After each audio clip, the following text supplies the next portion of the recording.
I'm fine. Just cold. The paramedic gave him a long look, but did not push. At least get out of this rain. You did a good thing today. Michael walked back to his car like a zombie. The rain had finally started to ease up, just in time for it not to matter anymore. He sat in the driver's seat, staring at his bloody hands on the steering wheel. The clock read 10:03 a.m. He had made his choice. Somewhere in those crucial minutes between 9:34 and 10 o'clock, he had chosen a stranger's life over his daughter's stability. Was it the right choice? He did not know anymore. All he knew was that he had to go home and figure out how to tell a 7-year-old that sometimes doing the right thing meant losing everything. Michael started the car and pulled back onto the interstate, heading away from downtown, away from the interview, away from the life he had been so close to grasping. The ambulance passed him going the other direction, lights flashing, carrying Rachel Montgomery to the hospital. At least someone's day had gotten better. Michael sat in the emergency room waiting area, still wearing his blood-stained shirt. He had not planned to come to the hospital at all. But after sitting in his car for 20 minutes in the TechCore Solutions parking garage, unable to make himself go home yet, he had driven here instead. He needed to know Rachel was okay, that his sacrifice had actually saved someone. The plastic chairs were uncomfortable and too small. Fluorescent lights hummed overhead, making everything look sickly and pale. A mother tried to comfort her crying toddler. An elderly man coughed into a handkerchief. The smell of antiseptic hung in the air. Michael checked his phone. 3 missed calls from Tom. 1 voicemail from Sophie's school. His stomach dropped. He dialed the school first. Meadowbrook Elementary. This is Principal Roberts. This is Michael Brady, Sophie's father. I had a missed call. Oh yes, Mr. Brady. Nothing serious. Sophie forgot her lunch money today, and was quite upset about it. We went ahead and covered it, but I wanted to let you know she seemed more distressed than usual. Is everything all right at home? Everything was falling apart at home. They were about to be homeless because he chose to help a stranger instead of securing their future. But he could not tell Principal Roberts that. We're managing. Thank you for helping her. I'll send the lunch money tomorrow. Lunch money he did not have. Maybe he could pick up an extra shift at the warehouse tonight. Except the warehouse had cut everyone's hours last month. That was why he needed the TechCore job so desperately. After hanging up, he called Tom back. Dude, where are you? Tom's voice was worried. I thought you had the big interview this morning. I did. I missed it. Silence. Then, what happened? Michael explained about the accident, about Rachel, about the choice he made. The words tumbled out in a rush, and saying them out loud made it all feel more real and more terrible. Mike, man, I'm so sorry. That's rough. But you did the right thing. Did I? Sophie and I are getting evicted in 30 days, Tom. I had one chance to fix everything. Something else will come up. It has to. That was what people always said. Something will come up. It will work out. Have faith. But Michael had been having faith for 3 years, and they were still one disaster away from living in his car. Thanks for listening. I should go. He hung up before Tom could offer to lend him money again. Tom had his own family to support. Michael had already borrowed too much. A doctor in blue scrubs emerged from the double doors. Family of Rachel Montgomery. Michael stood without thinking. I brought her in. The accident. Is she okay? The doctor studied him, taking in the blood-stained clothes. You the one who kept pressure on her leg? Yes. You did good work. She's stable now. Broken femur, 3 cracked ribs, mild concussion, and she lost a lot of blood, but she'll recover. Another few minutes without pressure on that femoral artery, though? The doctor shook her head. You saved her life. The words should have felt good. They felt hollow instead. Can I see her? IU family? No, but... I'm sorry. Family only right now. But I'll let her know you asked about her. What's your name? Michael Brady. The doctor made note. Thank you again, Mr. Brady. Because of you, someone's going home to their family. Michael nodded and left before his emotions could overflow. In the parking lot, he sat in his car and finally let himself feel it all. The exhaustion. The fear. The weight of knowing he had sacrificed everything for a stranger who would never know the cost. His phone buzzed. A text from his landlord. Just a reminder, rent is due in 3 days. No exceptions this month. 3 days. He had $400 in his checking account. Rent was $1,200. He had been counting on the tech car signing bonus to cover it. Michael drove home through streets that looked different now. The coffee shop where he sometimes bought Sophie a treat. The park where they fed ducks on Sundays. The library where he had taught himself to code. All of it felt temporary now, borrowed time before everything disappeared again. His apartment building was a shabby 3-story structure with peeling paint and a broken gate. Home for 18 months, the longest they had stayed anywhere since Sophie's mother left 4 years ago. Sophie had friends here. Mrs. Henderson next door babysat sometimes. The corner store owner knew them by name. All gone soon. Mrs. Henderson was in the hallway, struggling with her grocery bags. Michael hurried to help, forgetting about his appearance until she gasped. "Michael, are you hurt? What happened?" "I'm fine. Helped someone in an accident this morning. The blood's not mine." She studied his face with sharp eyes. "But something's wrong." Michael set her bags down outside her door. "I missed my job interview. The big one." "Oh, honey." Mrs. Henderson's hand found his arm. "I'm so sorry. The person I helped, she would have died. I'm sure of that now. So I guess that's something." "That's everything. You did what your heart told you was right." "My heart doesn't pay rent, Mrs. Henderson." She squeezed his arm. "I know things look dark. But sometimes when we do right by others, the universe finds a way to do right by us. You just keep being the good man I know you are." Michael wanted to believe her. He went inside his apartment, past the stack of bills on the counter, past Sophie's drawing of a house with a big tree and their family smiling. He showered, scrubbing Rachel's blood from under his fingernails, watching pink water swirl down the drain. After changing into clean clothes, he collapsed on the couch. The eviction notice sat on the coffee table where he left it that morning. 30 days to vacate. He picked it up, reading it again as if the words might have changed. They had not. His laptop sat closed on the same table. He opened it, the old machine wheezing to life. Maybe he could find another opportunity. Something quick. Anything. Job boards showed hundreds of positions requiring experience he did not have, degrees he could not afford, references he could not provide. The entry-level jobs paid barely more than the warehouse and required night shifts he could not work because of Sophie. He was trapped. His phone rang. Unknown number again.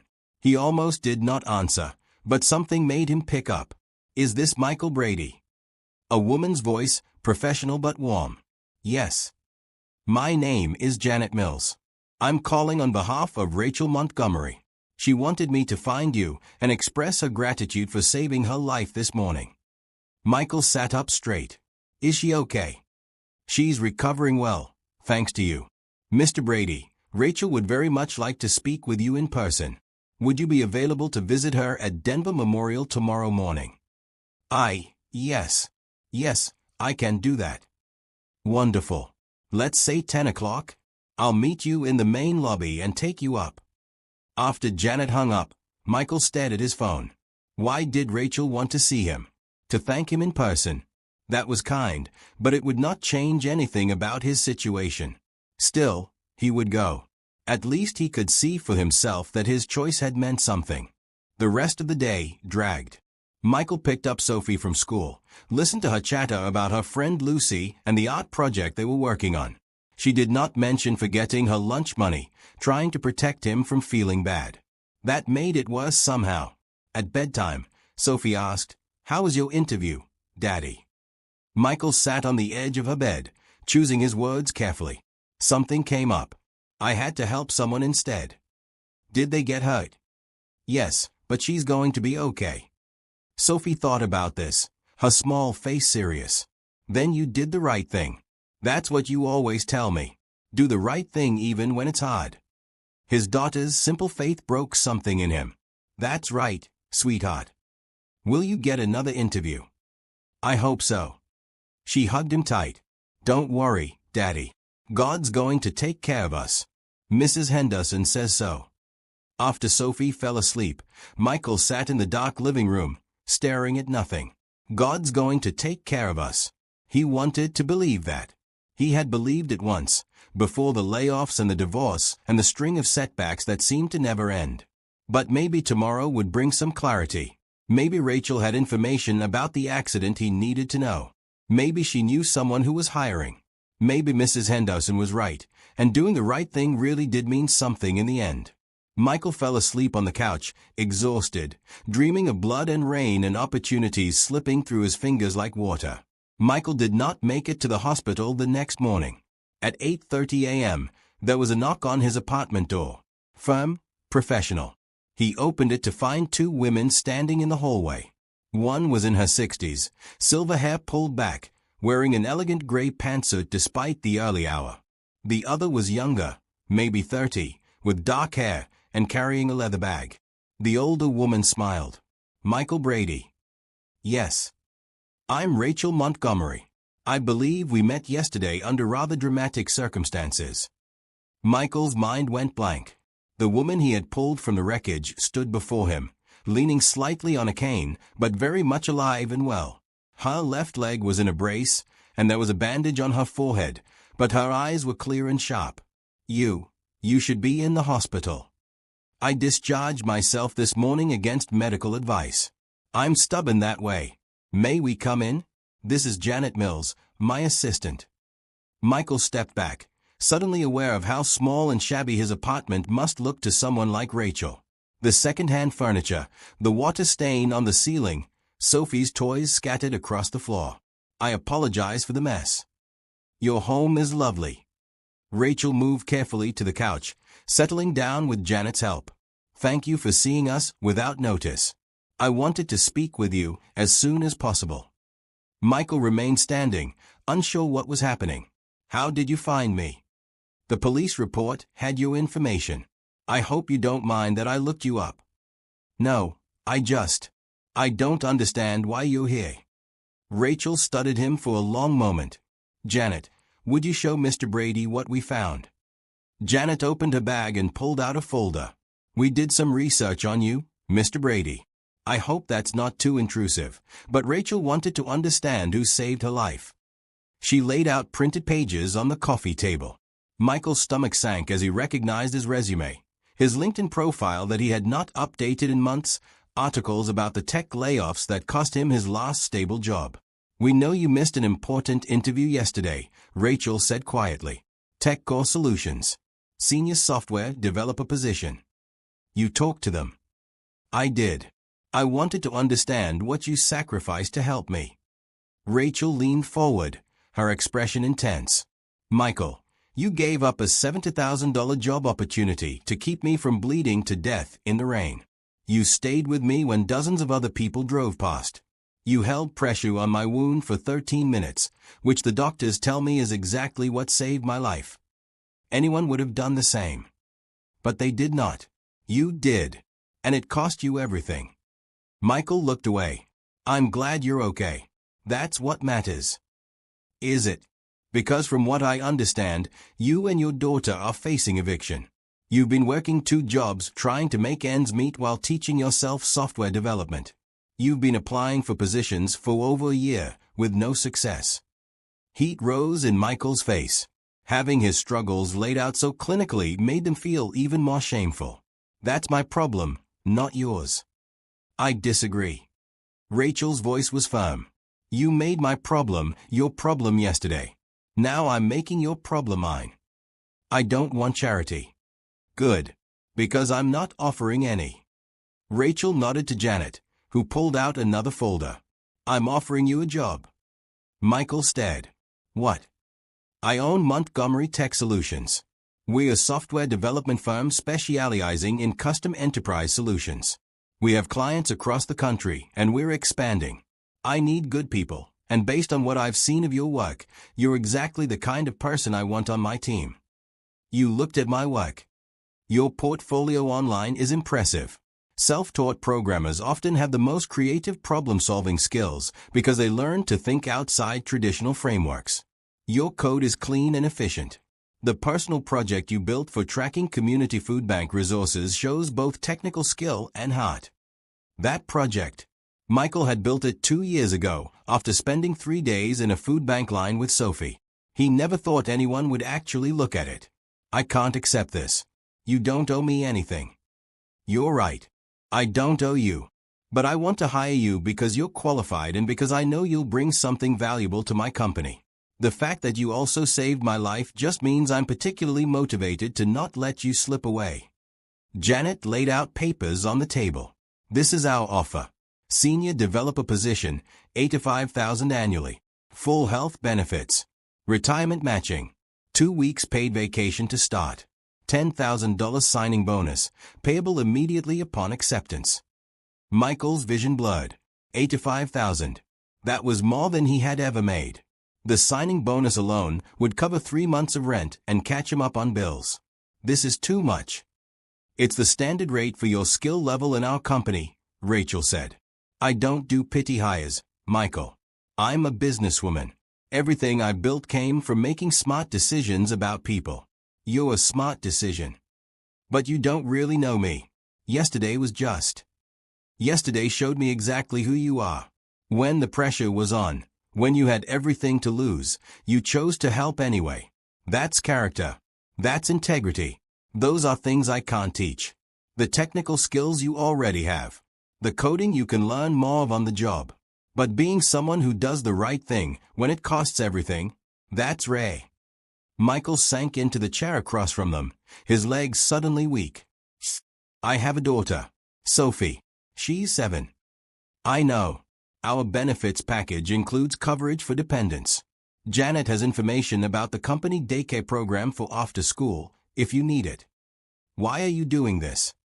Rachel's expression softened. Do you know how many cars passed me yesterday while I was trapped in that wreck? A lot. 43. The police estimated 43 vehicles passed before you stopped. 43 people who had somewhere more important to be, something more valuable to do than stop for a stranger.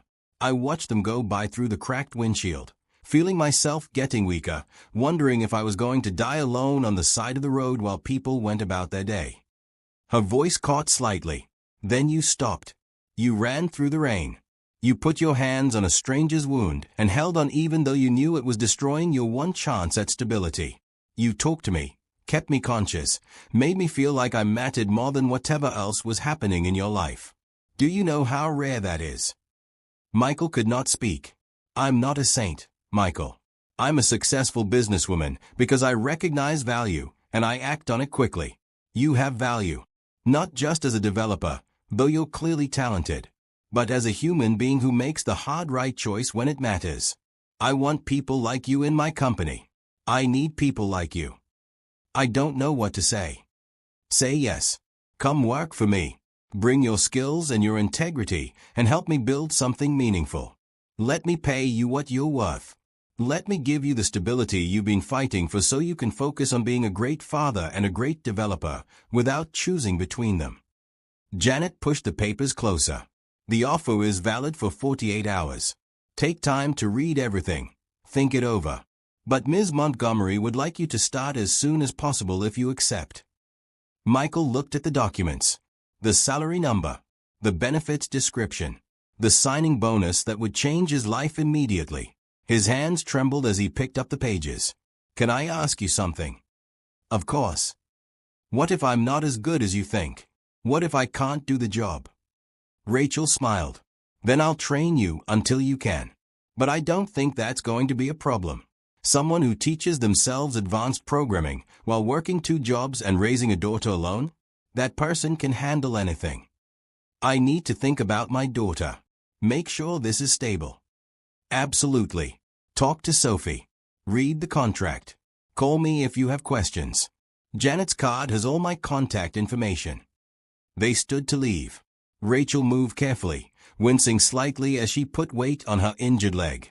Michael found himself reaching out to steady her automatically. Thank you, she said softly, for yesterday, and for considering this. After they left, Michael sat in the silent apartment, holding the job offer. His phone buzzed. A text from Tom. Any luck with applications? Michael stared at the contract in his hands. The answer to prayers he had been too tired to pray. A second chance that seemed too good to be real. He picked up his phone and called Tom. "You're not going to believe what just happened." Michael's first day at Montgomery Tech Solutions felt like stepping into a different world. The office occupied 3 floors of a modern building in downtown Denver, with views of the mountains. Glass walls divided collaborative workspaces. Plants hung from the ceiling. A coffee bar in the common area offered specialty drinks for free. The dress code was casual. People smiled and said hello as they passed. It was nothing like the warehouse where Michael had been working nights, where the fluorescent lights flickered and the break room coffee tasted like chemicals. Janet met him in the lobby at 8 o'clock sharp. "Ready for your first day?" "Nervous," Michael admitted. "That's normal. Let me show you around." The tour took an hour. Janet introduced him to dozens of people whose names Michael tried desperately to remember. The development team occupied the entire second floor. 23 programmers working on various projects, from mobile apps to enterprise software systems. "This is your desk," Janet said, leading him to a workstation by the window. A new laptop sat waiting, already set up with his login credentials. Post-it notes from his new teammates welcomed him. Someone had left a coffee mug that said "World's Okayest Programmer." Michael touched the smooth desk surface, still not quite believing this was real. "It's perfect. Rachel will meet with you at 9 for orientation. In the meantime, get settled. The login instructions are in this folder. If you need anything, my desk is right over there." After Janet left, Michael sat down and opened the laptop. The machine was new, fast, nothing like the ancient computer he used at home. His hands hovered over the keyboard for a moment before he started exploring the development environment. "You must be Michael." He turned to find a man about his age standing behind him, holding 2 coffee cups. He had curly red hair and an easy smile. "That's me. I'm Greg Sullivan, Rachel's business partner. Thought you might need this." He offered one of the cups. "Vanilla latte, 2 shots." Janet said, "That's your usual." Michael took the coffee, touched that anyone had bothered to ask about his preferences. "Thank you. Mind if I sit?" Greg pulled over a chair without waiting for an answer. "I wanted to introduce myself properly and tell you how glad we are to have you here. I appreciate the opportunity. Rachel told me what happened. What you did." Greg's expression grew serious. "That took real courage. Most people wouldn't have stopped. I couldn't just drive past." "See, that's exactly what Rachel said you'd say." Greg grinned. "She has good instincts about people. When she told me she wanted to hire you, I looked at your work. That food bank tracking system you built? Brilliant solution to a real problem. We could actually use something like that for one of our nonprofit clients." "Really?" "Absolutely. But we'll get to that. First, let's get you comfortable with our systems and processes. I'm leading the team you'll be joining. We focus on custom solutions for mid-sized businesses. Current project is an inventory management system for a chain of outdoor recreation stores." They talked for 20 minutes about the technical stack, the development methodology, the team structure. Greg's enthusiasm was infectious. He clearly loved what he did and cared about doing it well. "One more thing," Greg said as he stood to leave. "We do team lunch every Friday. Everyone brings something homemade or we order from local restaurants. It's required attendance because Rachel believes in actual human connection, not just Slack messages." "Sounds great. Oh, and if you ever need to leave early for your daughter or work from home when she's sick, just let us know. We're flexible here. Family comes first." After Greg left, Michael sat back, overwhelmed. This place was nothing like anywhere he had worked before. People seemed to actually care about each other. At 9 o'clock, Janet came to collect him for the meeting with Rachel. Rachel's office was on the top floor, spacious but not ostentatious. The walls held photographs of project launches and team celebrations rather than awards or degrees. She still used the cane, but moved more easily than yesterday. "Michael, come in. How's your morning so far?" "Honestly, a little overwhelming. This is all so different from what I'm used to." "Good different or bad different?" "Very good. I keep waiting for the catch." Rachel laughed. No catch. Just high expectations and a collaborative environment. Sit down. I want to talk to you about something. Michael sat across from her desk. The signing bonus cleared your account this morning. Janet confirmed it. I saw. Michael's throat tightened. I paid my rent. 3 months ahead. Caught up my electric bill. Bought groceries. Real groceries, not just ramen and canned soup.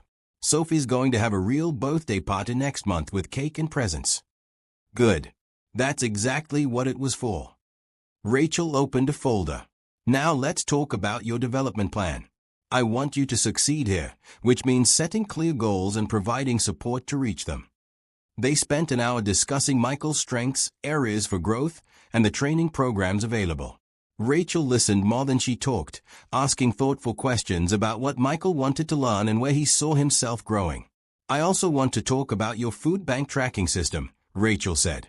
Greg mentioned it to you. He said you had a non-profit client who might need something similar. 3 non-profit clients, actually. All dealing with resource distribution and tracking. What you built shows exactly the kind of thinking we value. Solving real problems for people who need help. Rachel leaned forward. How would you feel about leading a project to build a comprehensive resource management platform for homeless shelters and food banks across Colorado?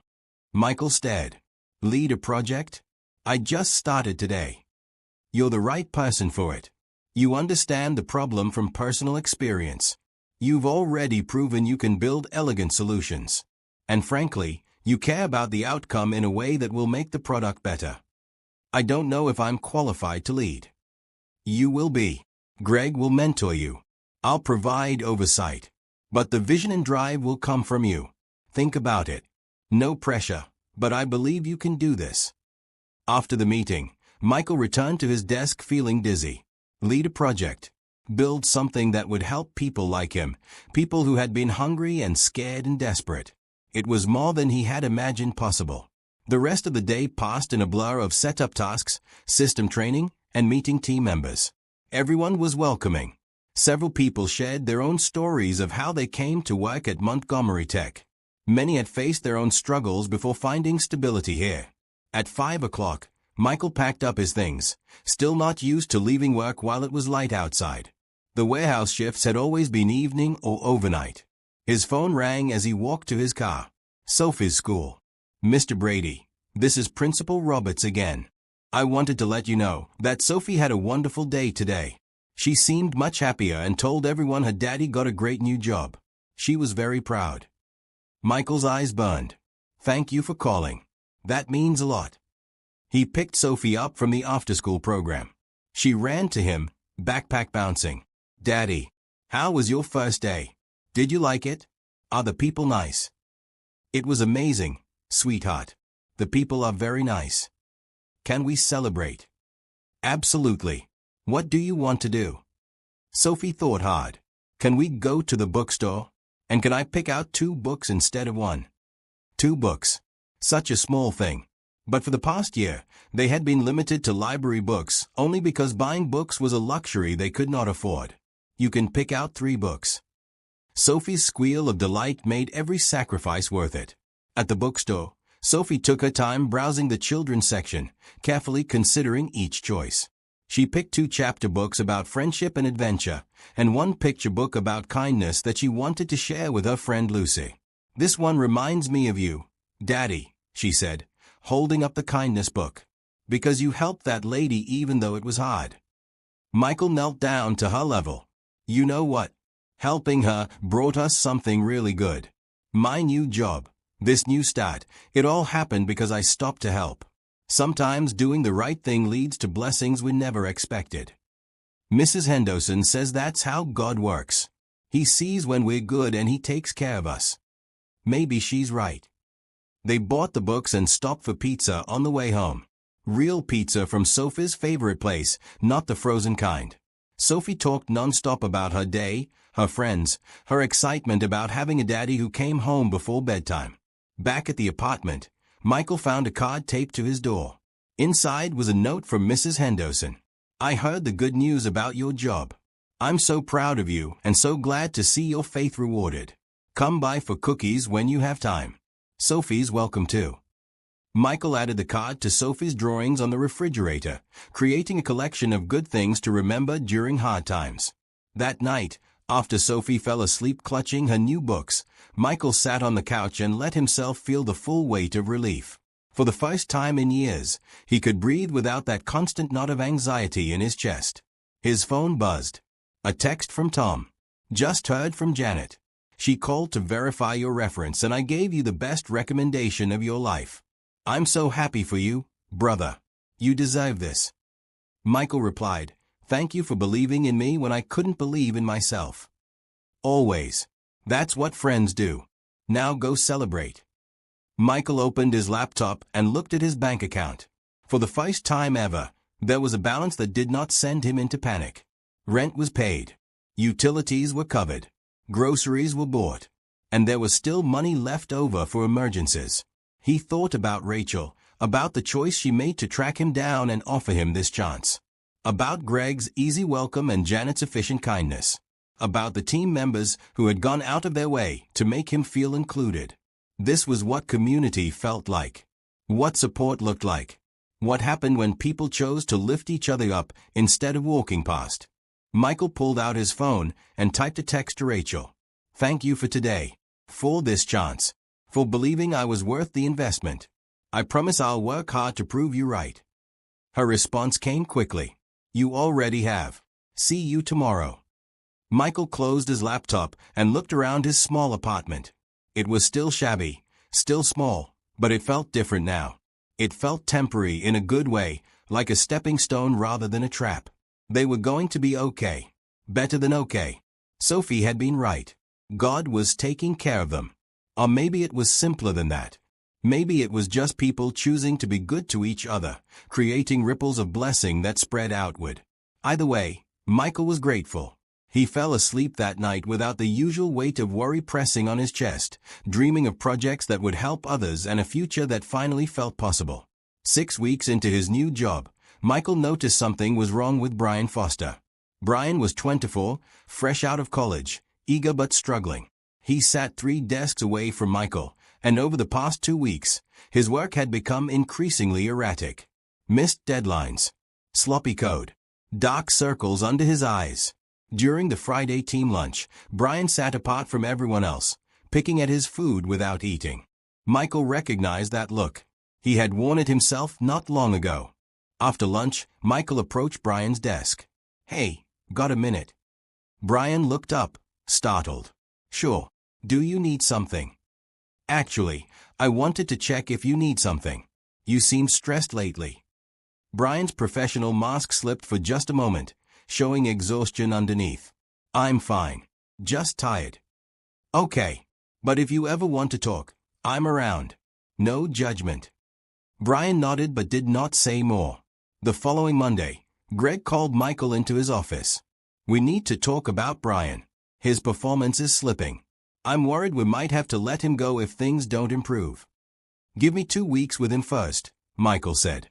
Let me try to figure out what's going on. Why? Because 6 weeks ago, I was barely holding it together.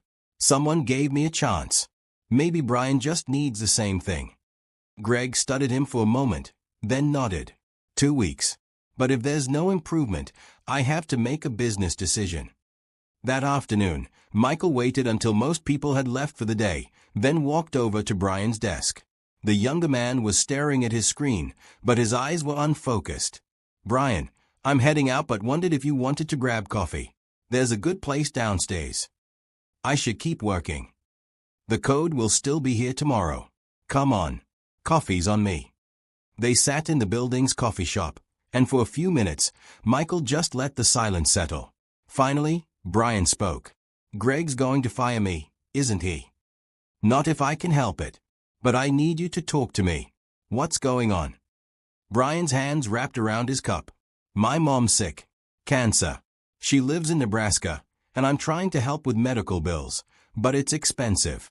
I've been taking extra freelance work at night to make more money, but I'm so tired I can't focus during the day. I'm failing at everything. Michael's chest tightened with recognition.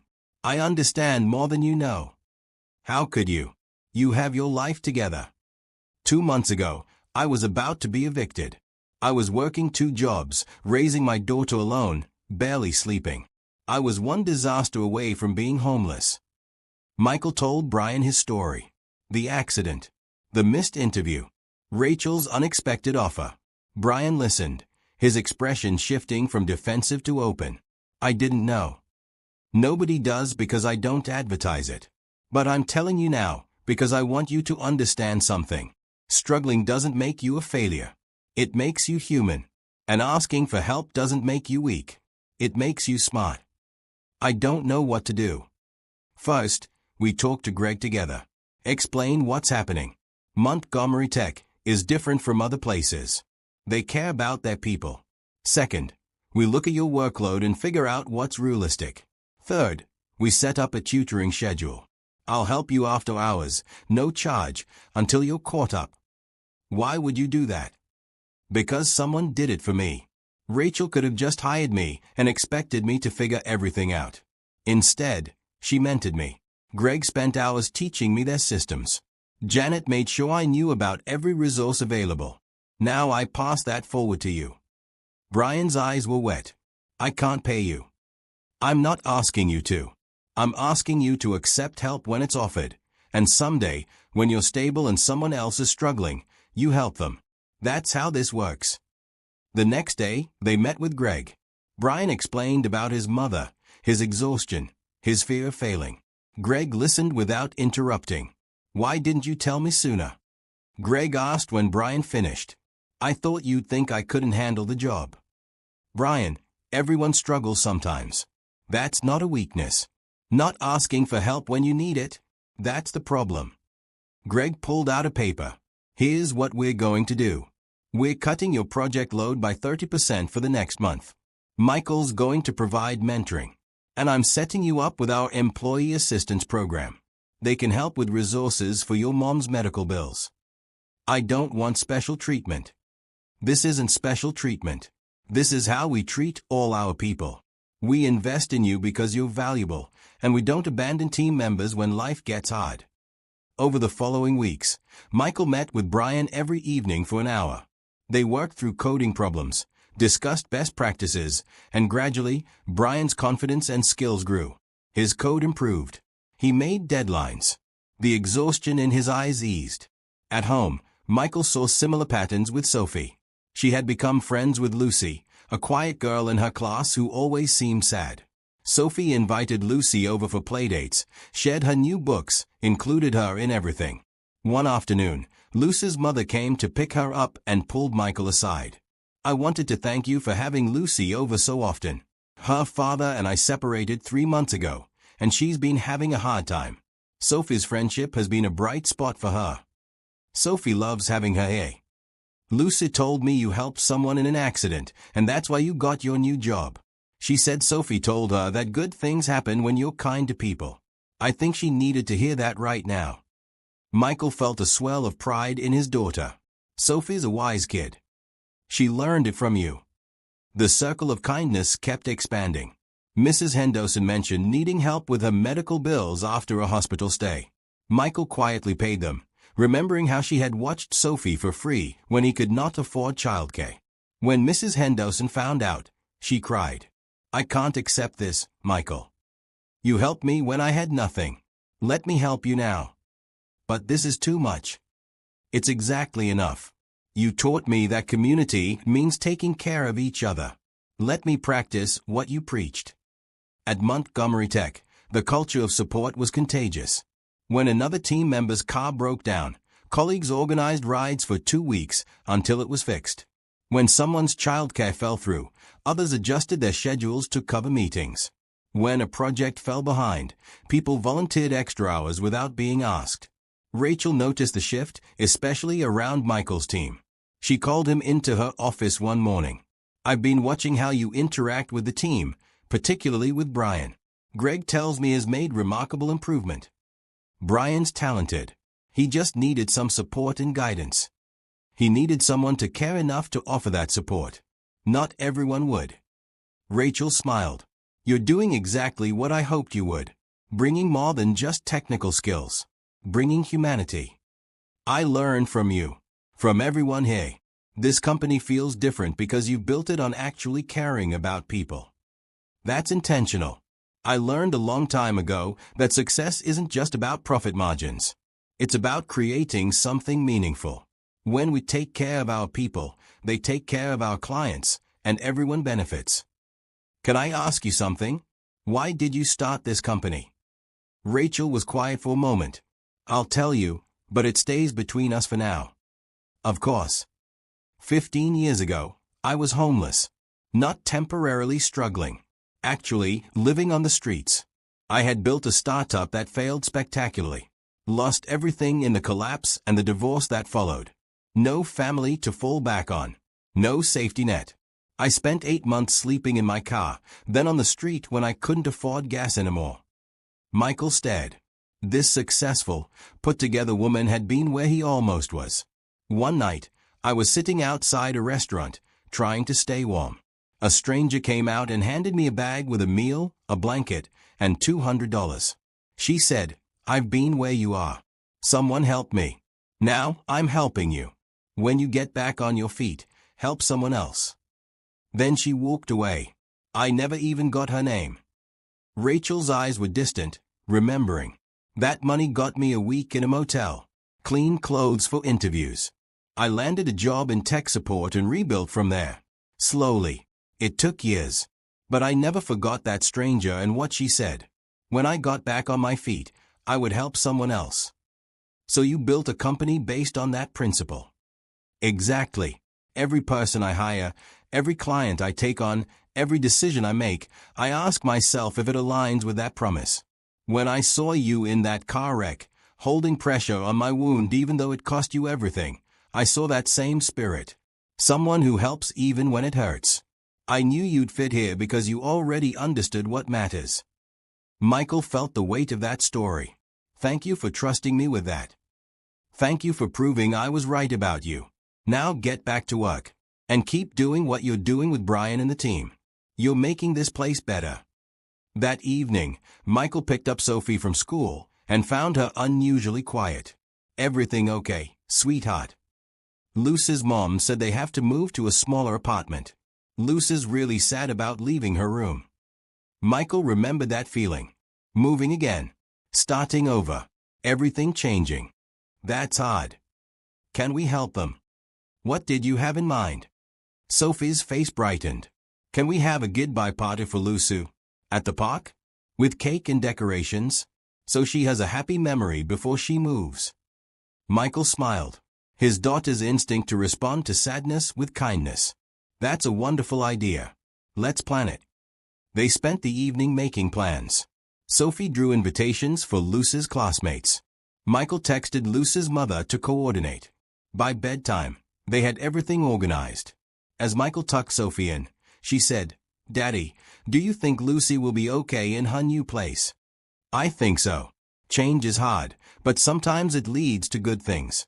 Like when we worried about losing our apartment, and then I got the job at Montgomery Tech. Sometimes struggles turn into blessings. Because you helped that lady. Because a lot of people helped each other. Mrs. Henderson helped us. Rachel helped me. Now we help Lucy and Brian and others. It's all connected." Sophie considered this. Like a chain. Exactly like a chain. Everyone linked together by kindness. I like that. Me too, sweetheart. Me too. Would you help a coworker who was struggling, even if it meant extra work for you? Let us know in the comments, and subscribe to see how kindness changes everything in this story. The Monday morning meeting had a different energy. Rachel asked everyone to gather in the main conference room, which was unusual. Normally, team meetings were casual affairs in the open workspace. Michael took a seat next to Brian, who looked curious but relaxed. The past 3 weeks of mentoring had transformed him. His code was clean again, his deadlines met, and the haunted look had left his eyes. "Is going to announce something big," Greg whispered from Michael's other side. "I can tell." Rachel stood at the front of the room, leaning less on her cane now. The leg was healing well. "Thank you all for coming. I wanted to talk to you about something personal today, and share why this company exists the way it does. The room went quiet. 15 years ago, I was homeless. Rachel's voice was steady, matter-of-fact. Not struggling financially. Actually living on the streets of Seattle after my first business failed and took everything with it. Surprised murmurs rippled through the room. Michael noticed several people sitting forward, completely focused. Rachel told her story. The startup that collapsed. The divorce. The slow descent from struggling to desperate, to living in her car, to having nothing at all. She described the cold, the hunger, the fear, and the shame. One night, I sat outside a restaurant in downtown Seattle, trying to stay warm. I was thinking about giving up. Just letting go of everything, because the fight felt too hard. Rachel's eyes swept the room. A woman came out of that restaurant. She looked at me, really looked at me, like I was a person instead of an inconvenience. She handed me a bag with a hot meal, a blanket, and $200 cash. Rachel's voice softened. She said, "I've been where you are. Someone helped me. Now, I'm helping you. When you get back on your feet, help someone else." Then she walked away. I never learned her name. Never got to thank her properly. The room was absolutely silent. That $200 changed my life. It got me a week in a motel. I could shower, sleep in a bed, wash my clothes. I looked human again for job interviews. I landed a tech support position and started over from the bottom. It took years to rebuild. Years of night classes, certification programs, saving every penny. But I never forgot that stranger's words. When you get back on your feet, help someone else. Rachel moved around the table, her gaze connecting with each person. When I finally had enough capital to start this company, I knew what kind of place I wanted to build. Not just another tech firm chasing profit. A place where people matter more than metrics. Where struggling doesn't mean failing. Where we'll lift each other up instead of competing against each other. She stopped behind Michael's chair, placing a hand on his shoulder. Some of you know that Michael saved my life 2 months ago. What you might not know is what it cost him. He missed a crucial job interview to pull me from that car wreck. He stayed with me, kept me alive, even though it meant losing his one chance at stability for himself and his daughter. Michael felt everyone's eyes on him. When I found out what he'd sacrificed, I didn't see it as a debt to repay. I saw it as an opportunity to continue the chain that strangers started 15 years ago. Michael was where I had been. Someone who needed help but deserved so much more than his circumstances. So I offered him a position here, and he's proven every day since that I made the right choice. Rachel moved to the front of the room again. But here's the thing. Every single person in this room has a story. Every one of you has faced struggles, made sacrifices, overcome obstacles. I didn't just hire you for your technical skills. I hired you because I saw something in each of you that reminded me of that stranger's kindness or my own journey or the potential we all have to make things better. She pulled up a presentation on the screen, which brings me to why I called this meeting. I want to tell you about a new initiative. The slide showed a logo, Montgomery Foundation. I'm establishing a charitable foundation focused on helping people in crisis get back on their feet. Job training programs, emergency housing assistance, microloans for education, support services for families, all the things that would have helped me when I was at my lowest. Excited whispers filled the room. The foundation will be funded initially by 10% of Montgomery Tech's profits. But more importantly, I'm asking all of you to be involved.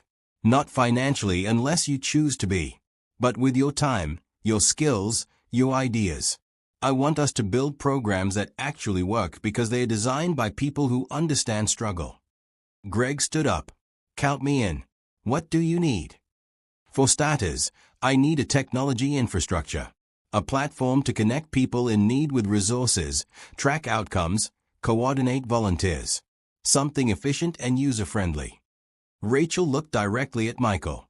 I was hoping Michael might lead that project, with Brian assisting. You've both shown me that you understand what's at stake. Michael's heart raced. You want us to build the foundation's tech platform. I want you to build something that changes lives. Like yours was changed.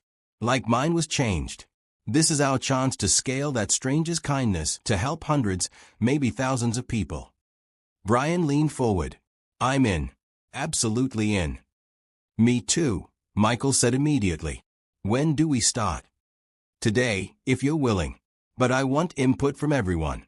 You all have perspectives and experiences that matter.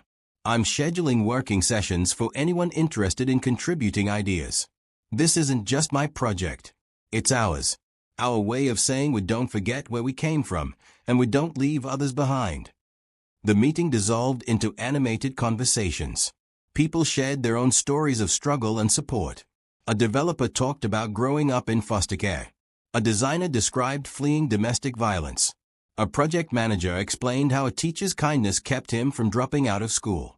Michael listened to it all, realizing that Rachel had built something extraordinary.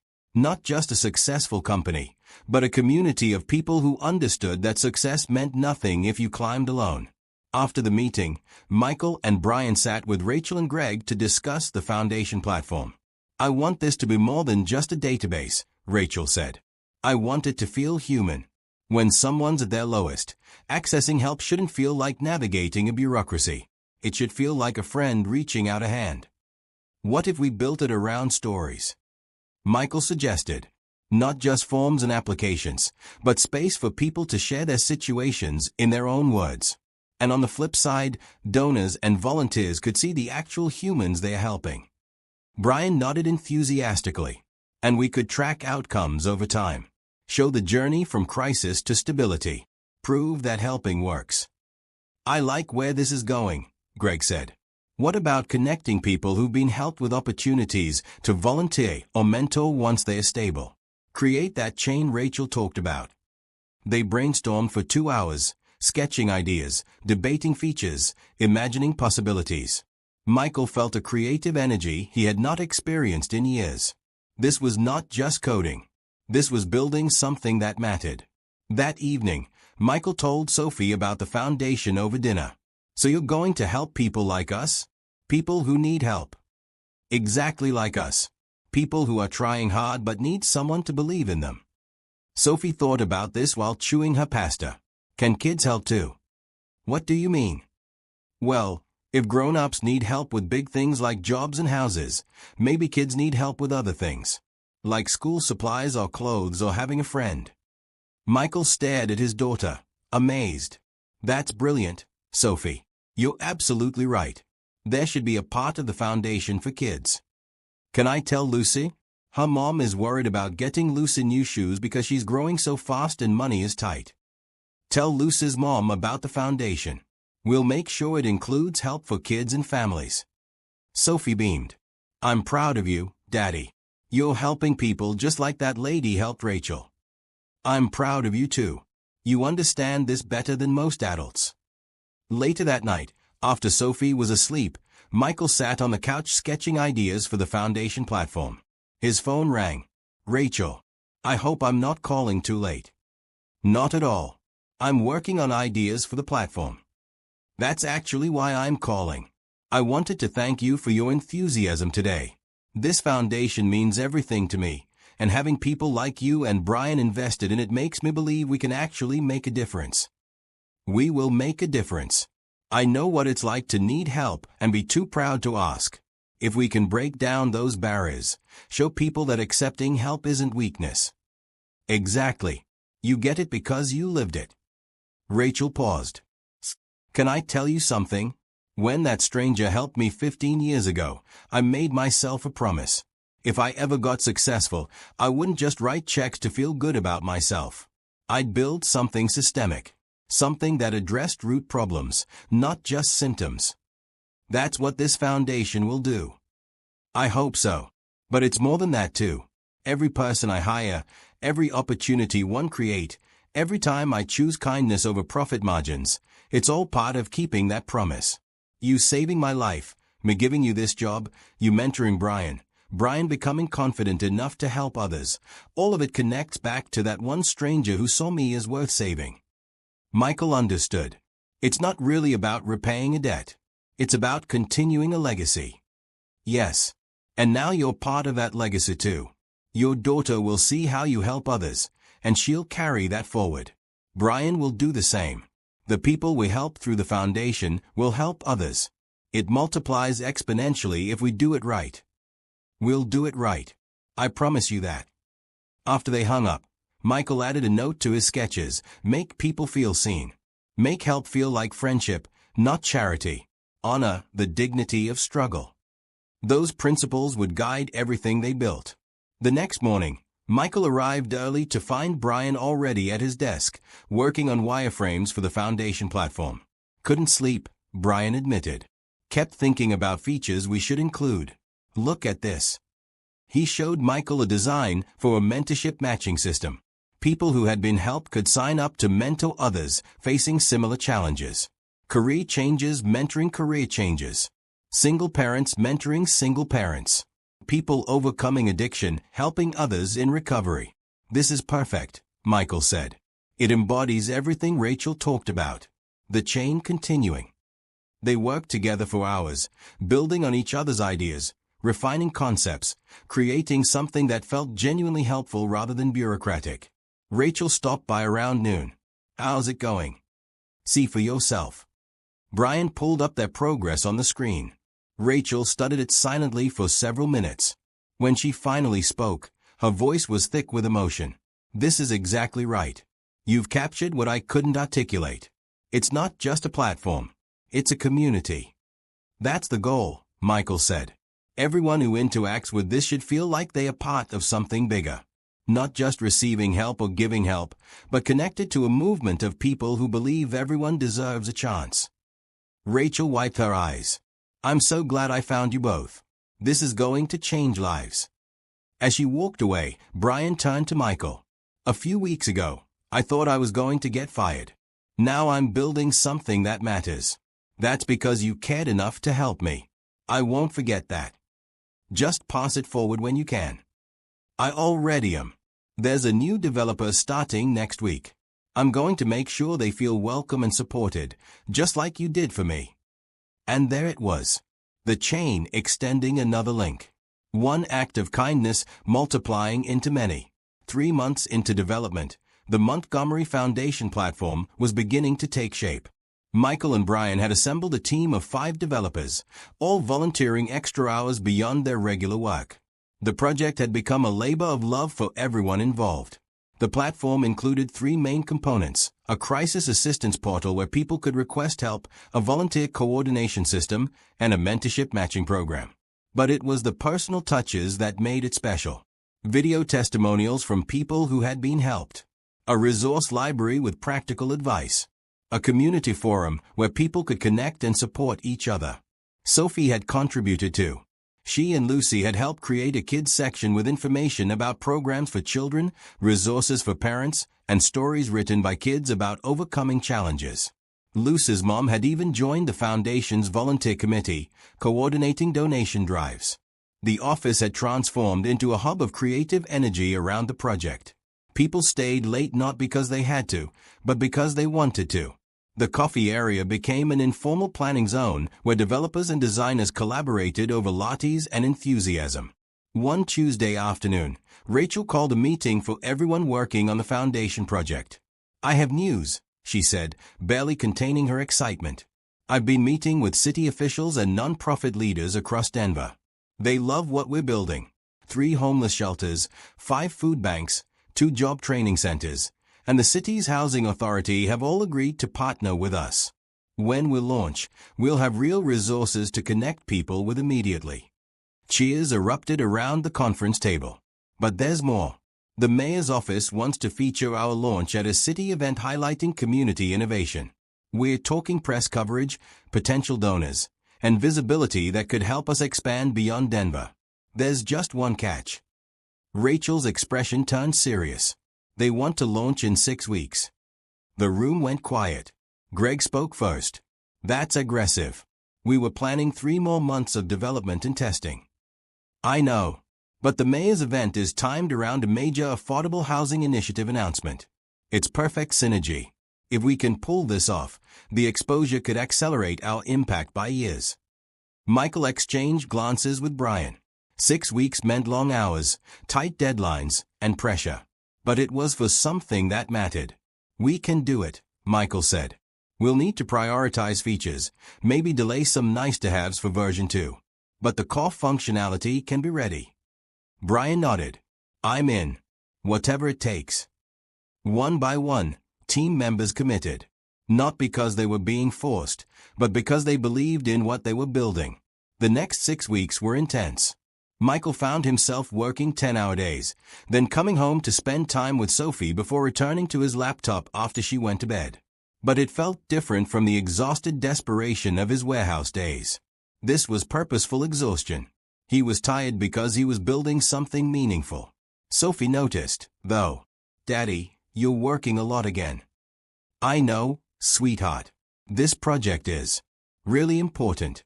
We're building something to help families like ours, families that need support. Like Luce's family. Exactly. Remember how worried Luce's mom was about moving and affording everything? The foundation will help families in situations like that. Sophie considered this. It's okay if you work a lot for something good. Just don't forget about me. Michael pulled her into a hug. I could never forget about you. You're the most important thing in my world. How about this? Every night, no matter how busy I am, we have dinner together and you tell me about your day. Deal? Deal. True to his word, Michael protected that time with Sophie. Even on the most stressful days, they sat together over dinner, talking about school, friends, and life. Sophie told him about her and Luce's plan to collect school supplies for kids whose families needed help. Michael told her about the challenges and victories in building the platform. You know what's cool, Daddy? You're helping families, and I'm helping kids. We're both doing the same thing, just different sizes. Michael smiled. We're part of the same team. At work, the team rallied together with remarkable unity. When Michael hit a roadblock with the volunteer coordination algorithm, Janet from operations offered insights from her nonprofit volunteering experience. When Brian struggled with the mobile interface design, 2 designers from other teams volunteered evenings to help. When the database architecture needed reworking, Greg cleared his schedule for 3 days to personally assist. Mrs. Henderson provided support too. She started keeping dinner warm for Michael and Sophie on late nights, refusing payment. You're doing God's work with that foundation, she said. Least I can do is make sure you're both fed. The kindness created a support system that made the intense workload manageable. 4 weeks in, they hit a major setback. The integration with the city's housing authority database failed during testing. The technical problems were complex, and fixing them would require at least 2 weeks of additional work. Michael sat in the conference room with the team, staring at error logs on the screen. They had 2 weeks until launch, and they had just discovered 2 weeks' worth of problems. We could postpone, Greg suggested gently. The mayor's office would understand. Or we'll launch without the housing integration and add it later, Brian offered. Michael shook his head. The housing resources are crucial. That's the biggest need for most people. We can't launch without it. Then we need a miracle, one of the developers said. Rachel had been quiet, listening. Now she spoke. Oh, we need more hands. Michael, would you be comfortable if I brought in contractors? I know a firm that specializes in database integration. They're expensive, but if we can solve this, it's your budget. It's our foundation. I want you to be comfortable with how we proceed.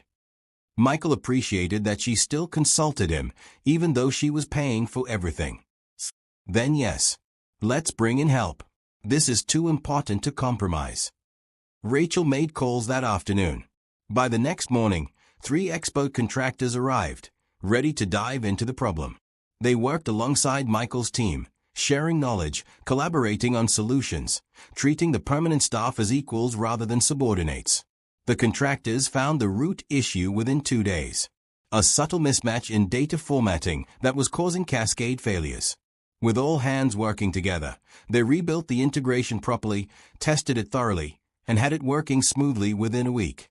I can't believe we pulled that off, Brian said, watching successful test after successful test run on his screen.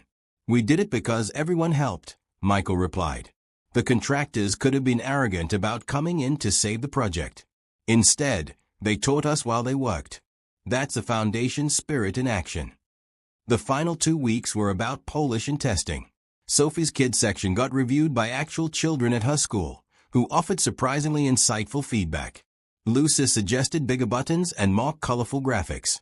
Another child pointed out that some of the language was too complicated for kids to understand. Michael and Brian incorporated every piece of feedback, making the kids section truly accessible and engaging. Testing the full platform meant running through realistic scenarios. Team members created fake user profiles and tried to navigate the system as if they were actually in crisis. This revealed small usability issues that would have frustrated real users. "This is good," Rachel said during a testing review. "Every problem we find now is a problem a desperate family won't face later.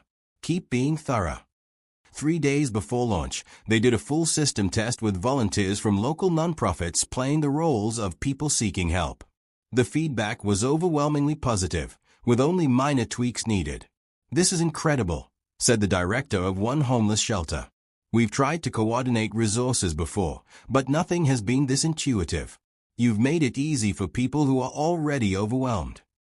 That comment made all the long hours worth it. The night before launch, Michael stayed late to do final checks. He was alone in the office, the city lights twinkling through the windows, when Rachel appeared. "I thought I'd find you here. Just wanted to make sure everything's perfect." "It already is. You've built something remarkable, Michael. Tomorrow, when we show this to the world, hundreds of people are going to find help they desperately need. That's because of you and this team.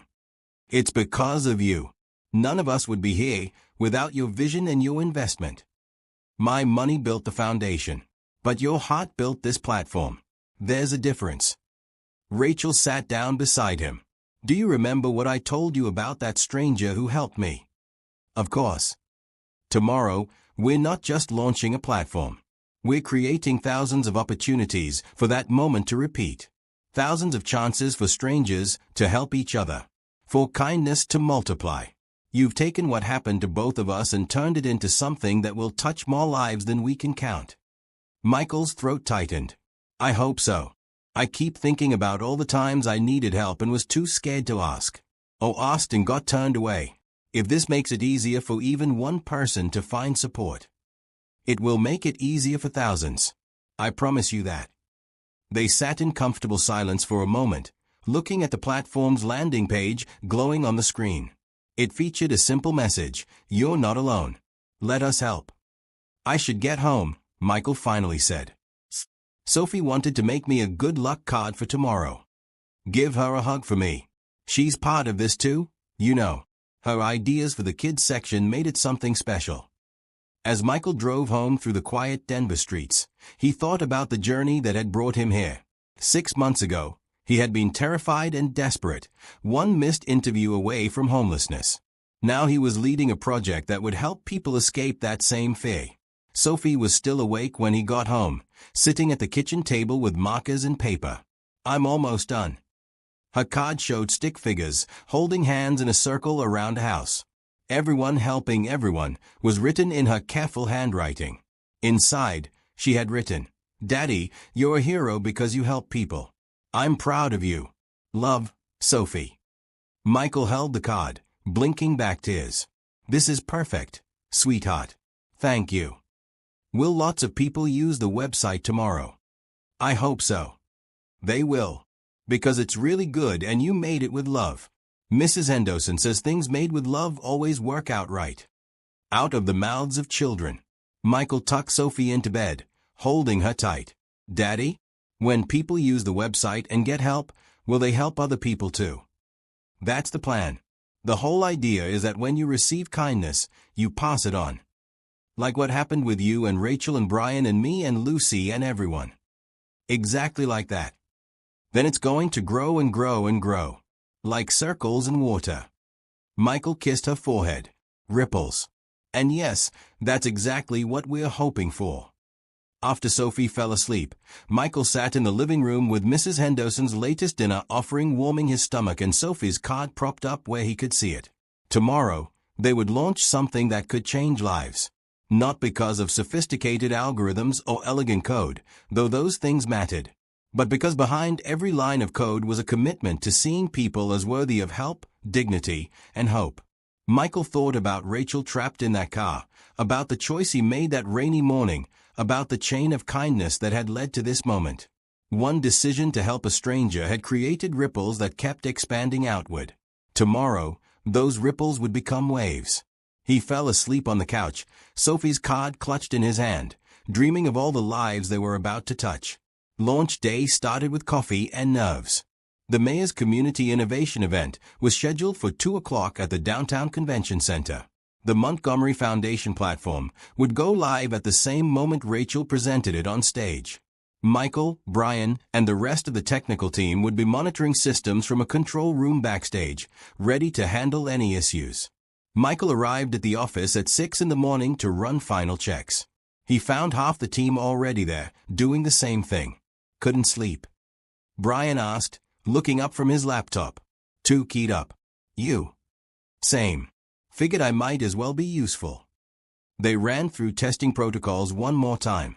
Everything worked perfectly. The servers were ready. The database connections were solid.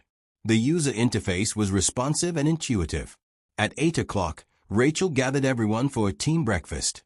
She had brought in catering from a local restaurant, fresh fruit, pastries, breakfast sandwiches, and excellent coffee. I wanted to thank you all before the chaos of today begins, Rachel said. What you've built together is extraordinary. Not just technically, though the platform is beautifully designed. But what you've built is a genuine tool for compassion.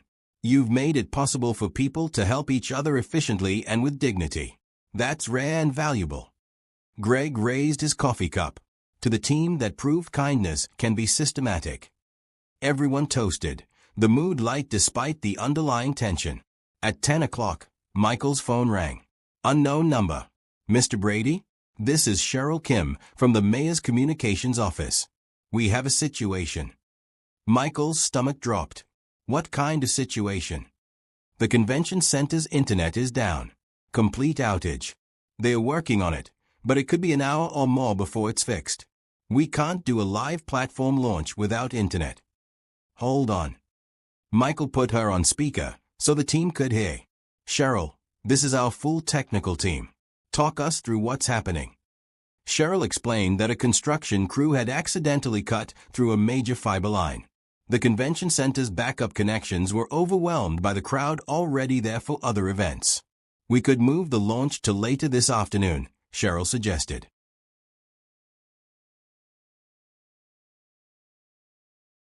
No, Rachel said firmly. The momentum is built for 2 o'clock. That's when all the press is scheduled, when the mayor's available, when our non-profit partners are expecting it. We find another way. Michael's mind raced. What if we don't rely on the convention center's internet? We could set up mobile hotspots, create our own network infrastructure on-site. In 4 hours, one of the developers asked doubtfully. We don't have a choice. Michael turned to Greg. Can you get us industrial-grade mobile hotspots and signal boosters? However many we need. I'll make it happen. Brian, you coordinate with the convention center's tech team. Figure out their infrastructure, so we know what we're working with. On it. Michael looked at the rest of the team. Everyone else, start preparing backup systems. If the mobile network gets overloaded, we need contingencies. Can we host a local version of the platform that runs on a closed network? Theoretically, another developer said. But we've never tested that configuration. Then we test it now. We have 4 hours to solve this. Let's move. The office exploded into controlled chaos. Greg made calls while driving to electronic stores across Denver, buying every high-capacity mobile hotspot he could find. Brian video conferenced with the confused convention center IT staff, mapping their systems.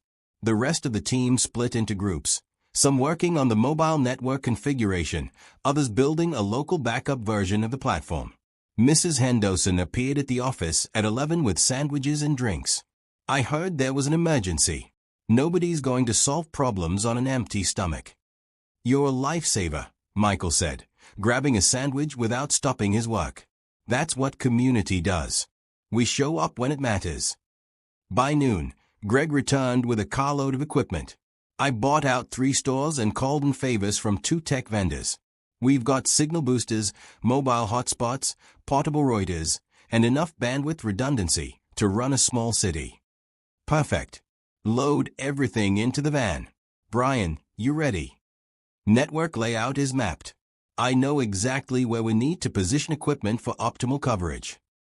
They raced to the convention center with 2 hours until launch. The mayor's staff looked panicked, but Cheryl Kim met them with relief. Thank goodness. We were about to cancel. Not canceling, Michael said. Show us where to set up. What followed was a high-speed technical ballet. Brian directed the placement of signal boosters throughout the building. Michael configured the network architecture on a laptop balanced on an equipment cart. Other team members ran cables, tested connections, and coordinated with the convention center staff. Sophie called at 1:30. Daddy, are you okay? Mrs. Henderson said there was a problem. We're fixing it, sweetheart. Don't worry. I'm not worried. You always figure things out. Lucy and I are making you a celebration sign for later. Her confidence steadied him. I can't wait to see it. I love you. Love you too. Go save the day. By 1:45, they had a functioning network. It was not pretty, held together with mobile hotspots and prayer, but it worked. Test after test showed solid connections. Rachel found Michael in the makeshift control room backstage. Tell me we're ready. We're ready. It's not how we planned it, but it'll work. She squeezed his shoulder. I knew you'd find a way. That's why I trust you with this. At 2 o'clock, the mayor took the stage to thunderous applause. Michael watched on monitors from the control room, surrounded by laptops showing system status, his team poised to handle any issue. The mayor spoke about Denver's commitment to supporting vulnerable residents. Then she introduced Rachel. Rachel walked out confidently despite her cane, the audience standing to applaud. She told an abbreviated version of her story, about being homeless, about the stranger's kindness, about building a company and foundation on those principles. Today, we're launching the Montgomery Foundation platform, Rachel said. A comprehensive system to connect people in need with resources, support, and hope. It's built on the belief that everyone deserves a second chance, and that community strength comes from lifting each other up. The screen behind her lit up with the platform's interface. Michael held his breath as Rachel demonstrated key features, navigating through the system live. Every click worked. Every page loaded. The mobile network held strong. This platform is free for anyone to use, Rachel continued. If you're struggling, if you need help, if you feel alone, please visit montgomeryfoundation.org. You'll find resources, you'll find people who care, and you'll find hope. She clicked to the testimonial section. A video played, showing people who had been helped during beta testing. A single mother who found job training. A veteran who connected with housing resources. A family that received emergency food assistance. But this isn't just about receiving help, Rachel said. It's about creating a community where we all support each other. If you've been helped, you can volunteer to help others. If you have skills, you can mentor someone learning them. If you have resources, you can connect them with people who need them. We're building a chain of kindness that extends infinitely. The audience erupted in applause. Rachel yielded the stage to representatives from partnering nonprofits, who each spoke briefly about how the foundation would enhance their work. In the control room, Michael watched the platform's user dashboard. People were already registering, creating accounts, browsing resources. Within minutes, the first help request came through. A notification popped up. Someone needed emergency food assistance. The system matched them with 3 nearby food banks, sent automated introductions, and notified volunteer coordinators. Within 2 minutes, a volunteer had responded, offering to help navigate the process. It's working, Brian whispered, watching over Michael's shoulder. It's actually working exactly like we hoped. More requests came in. Job training inquiries, housing questions, mentorship interest. Each one was routed efficiently, connecting people with resources and support. The event wrapped up at 3:30. Press surrounded Rachel, asking questions. Non-profit leaders scheduled follow-up meetings. The mayor's staff coordinated photo opportunities. Michael and his team stayed in the control room, monitoring the platform, handling minor issues, watching the user count climb. By 5 o'clock, 200 people had registered. 50 requests for help had been submitted and matched with resources. 10 people had signed up to volunteer. The system was stable, traffic was manageable, and everything was functioning smoothly. Rachel finally made it backstage, exhausted but glowing. We did it. We actually did it. The platform's performing beautifully, Michael reported. Early user feedback is overwhelmingly positive. Because you built it right. Because you cared about making it work. Rachel addressed the whole team. Thank you. Every one of you. You didn't just show up today. You problem solved. You adapted. You refused to let obstacles stop something important. That's the spirit this foundation is built on. Greg brought in champagne and sparkling cider. They toasted their success, the relief and joy palpable. Michael's phone buzzed. A text from Sophie, Mrs. Henderson, showed me the news on her tablet. You did it, Daddy. I'm so proud. He showed the text to Rachel, who smiled. Your daughter understands what matters. You should get home to her. Are you sure? I can stay and monitor. The system's solid. Go celebrate with Sophie. You've earned it. Michael packed up his laptop, said goodbye to the team, and headed home. The autumn evening was beautiful, golden light slanting through buildings. He felt lighter than he had in years. Sophie and Mrs. Henderson were waiting on the front steps with a banner that read Daddy helped the world today. Sophie ran to hug him, nearly knocking him over. I saw you on the news. Well, I saw Rachel, but Mrs. Henderson said you made the computer stuff work. I had a lot of help from my team. That's what makes it good, Mrs. Henderson said. Nobody does important things alone. You all lifted each other up, just like that foundation teaches. They ordered pizza and ate together, Sophie chattering about her day, Mrs. Henderson sharing wisdom, Michael finally able to relax. His phone kept buzzing with notifications from the platform. More users registering. More connections being made. More lives potentially changing. One notification stood out. A message from a platform user. I registered today because I'm scared and don't know where to turn. Within an hour, someone reached out with real resources and encouragement.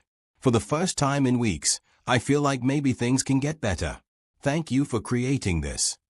Michael showed the message to Sophie. This is why we work so hard. So people like this could find help. And then they'll help someone else. And then that person will help someone else. And it keeps going forever. That's the plan, sweetheart. I think it's going to work, Daddy. Because everyone wants to be kind. They just need someone to show them how. Later that night, after Sophie was asleep, Michael sat on the couch scrolling through platform analytics. 300 registered users now. 75 active help requests. 20 volunteers already engaged. The numbers would grow, but these first people represented real lives starting to change. His phone rang. Rachel.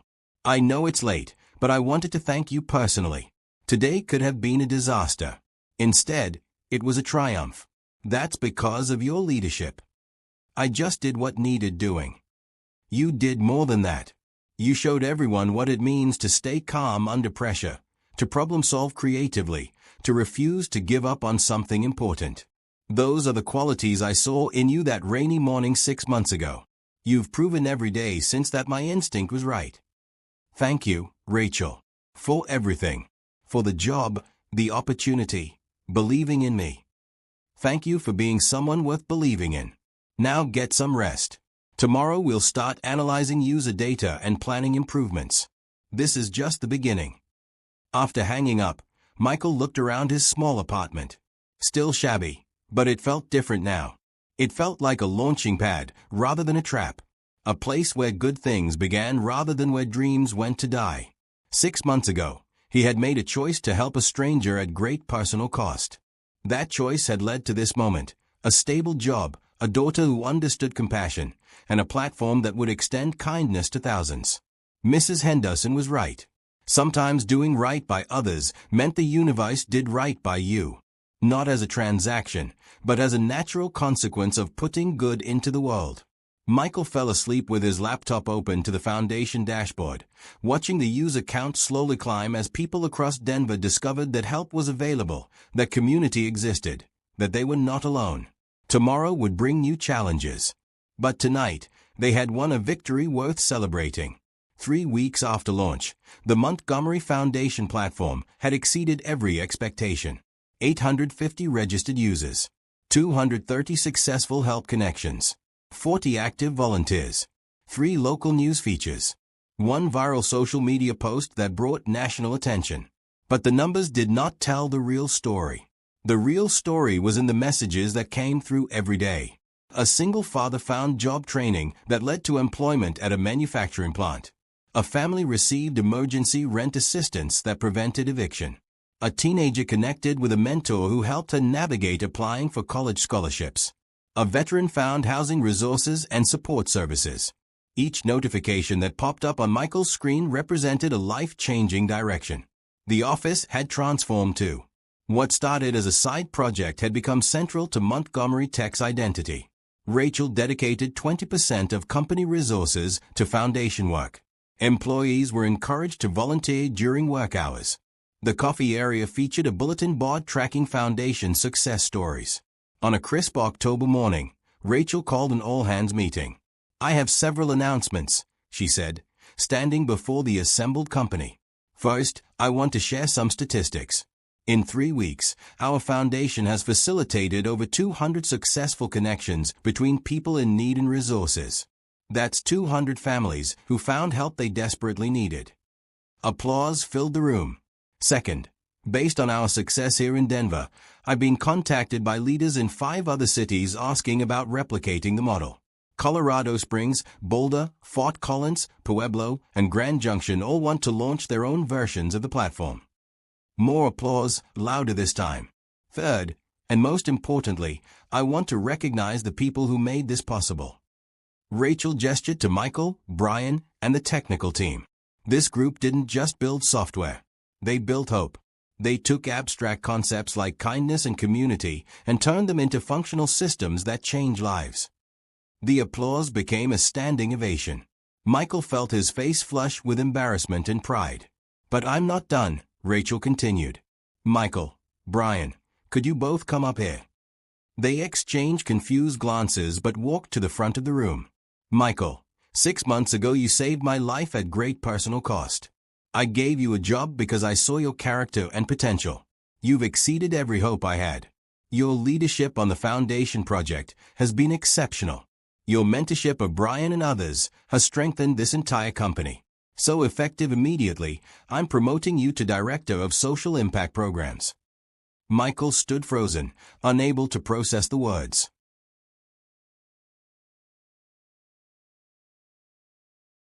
The rain hammered against Michael Brady's windshield like bullets as he drove north on Interstate 25 through Denver. His hands gripped the steering wheel so tight his knuckles had gone white. The dashboard clock read 9:34 a.m. 26 minutes until the interview that would determine whether his 7-year-old daughter Sophie ate next month or went hungry. The gray sedan ahead of him suddenly swerved violently. Michael watched in horror as the car hydroplaned across 2 lanes, spinning like a top before slamming sideways into the concrete barrier. The sound of metal crushing and glass shattering cut through even the pounding rain. The sedan crumpled like paper, steam hissing from the destroyed engine. Traffic began slowing. Cars moved carefully around the wreckage. Michael's foot hovered over the gas pedal. His exit was coming up in 2 miles. The interview was at TechCore Solutions downtown. He had prepared for 3 weeks. This position paid $70,000 a year with benefits.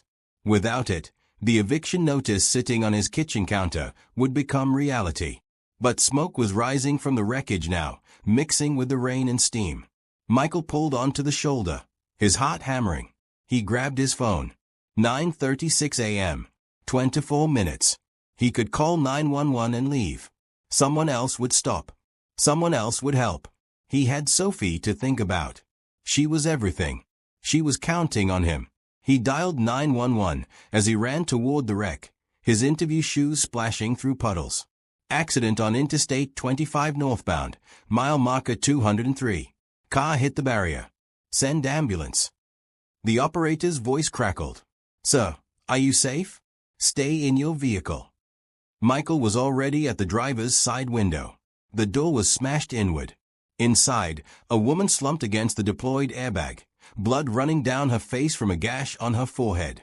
Her eyes were closed. She was maybe 40, wearing a Navy business suit. Her breathing came in short, rapid gasps. Can you hear me? Michael tried the door. It would not budge. The window was broken. He reached through carefully, avoiding the jagged glass. Her eyes fluttered open, unfocused. What happened? You had an accident. Help is coming. Can you move? She tried, then cried out in pain. My leg. Something's wrong with my leg. Michael looked. Her left leg was trapped under the collapsed dashboard. Blood was spreading across her gray slacks. A lot of blood. 9:39 a.m. I'm going to help you, okay? Just stay calm. His hands shook as he pulled off his suit jacket, the one he bought at Goodwill specifically for today. He pressed it against the wound on her leg, reaching awkwardly through the window. She gasped in pain. I can't breathe right. Paramedics are coming. You're going to be fine. Michael kept pressure on the wound, feeling warm blood soak through the fabric. His phone buzzed in his pocket. Probably the interview reminder he set. He did not check it. Other cars slowed but did not stop. Everyone had somewhere to be. Everyone had their own problems. The woman's breathing got worse, more aboard. Her lips were turning pale. My phone, need to call. Don't worry about that now. Just focus on breathing. Slow, deep breaths. 9:43 a.m. Where were the paramedics? Michael looked down the interstate. Nothing yet. The rain had not let up. Water poured down his face, mixing with sweat. His shirt was soaked through, ruined. The woman's eyes kept trying to close. Hey, stay with me. What's your name? Rachel, she whispered. Rachel Montgomery. I'm Michael. You're doing great, Rachel. Keep your eyes open. Tell me about yourself. Where were you heading? Work. Important meeting. Her voice was getting weaker. Can't miss it. I understand. But right now you need to focus on staying awake. Michael pressed harder on the wound. The bleeding was not stopping. His jacket was completely saturated. 9:47 a.m. 13 minutes. It was a 20-minute drive to downtown in good weather. In this rain, with traffic, maybe 30 minutes. Even if he left right now, ran back to his car, drove like crazy, he would be late. And he could not show up like this anyway. Blood covered his hands and shirt.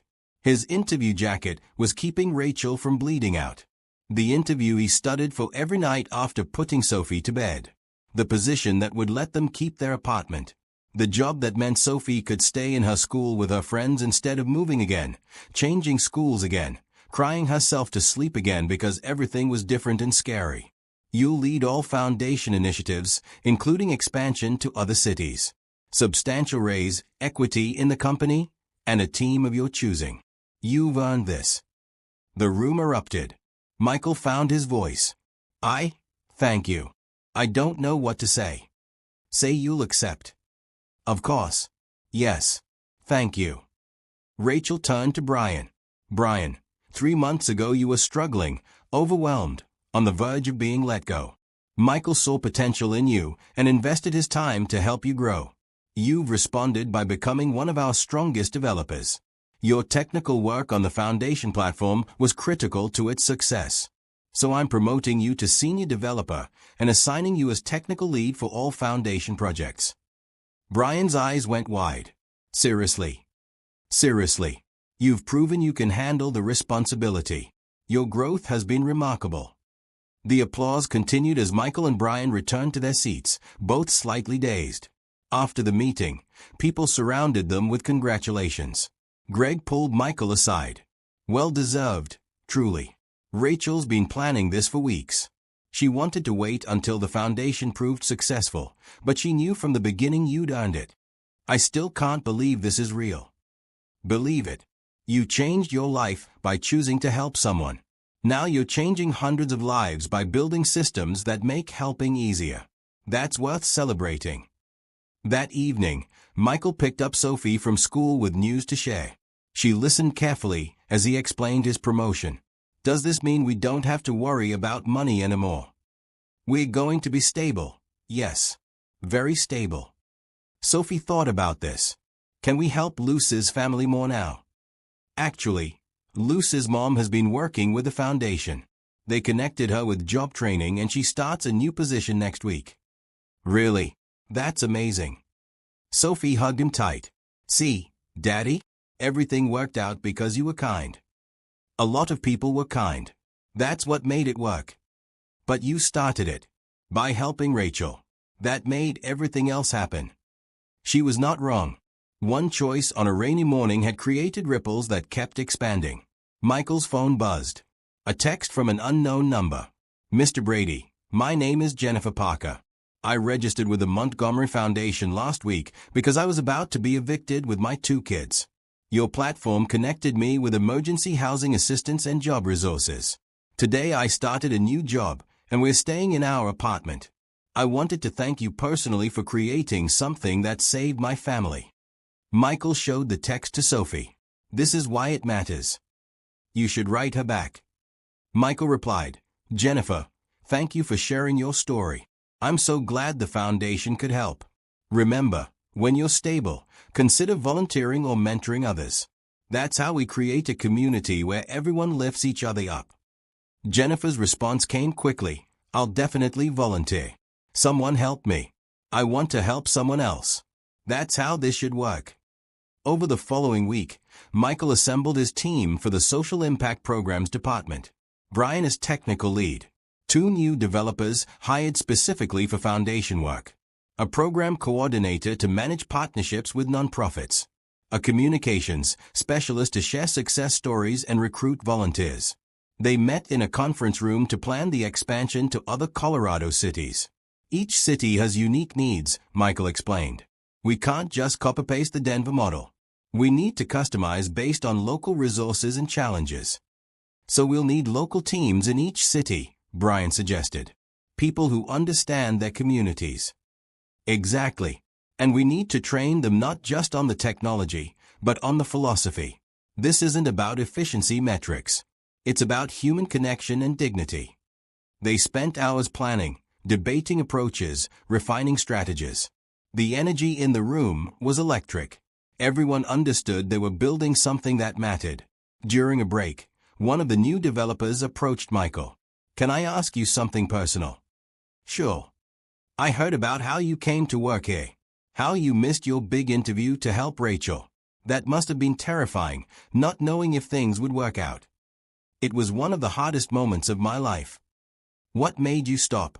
Most people wouldn't have. Michael thought about this. I had a daughter depending on me.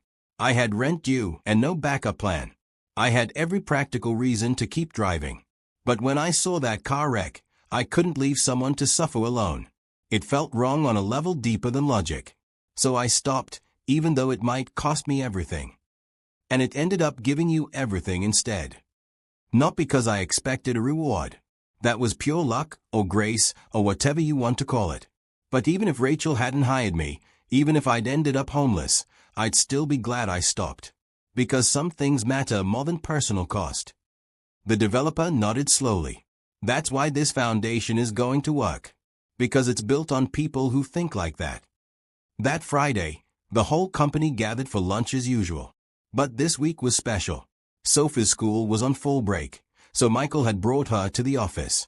She sat with Lucy, both girls amazed by the building and the people. Rachel announced that local news would be doing a story about the foundation's impact.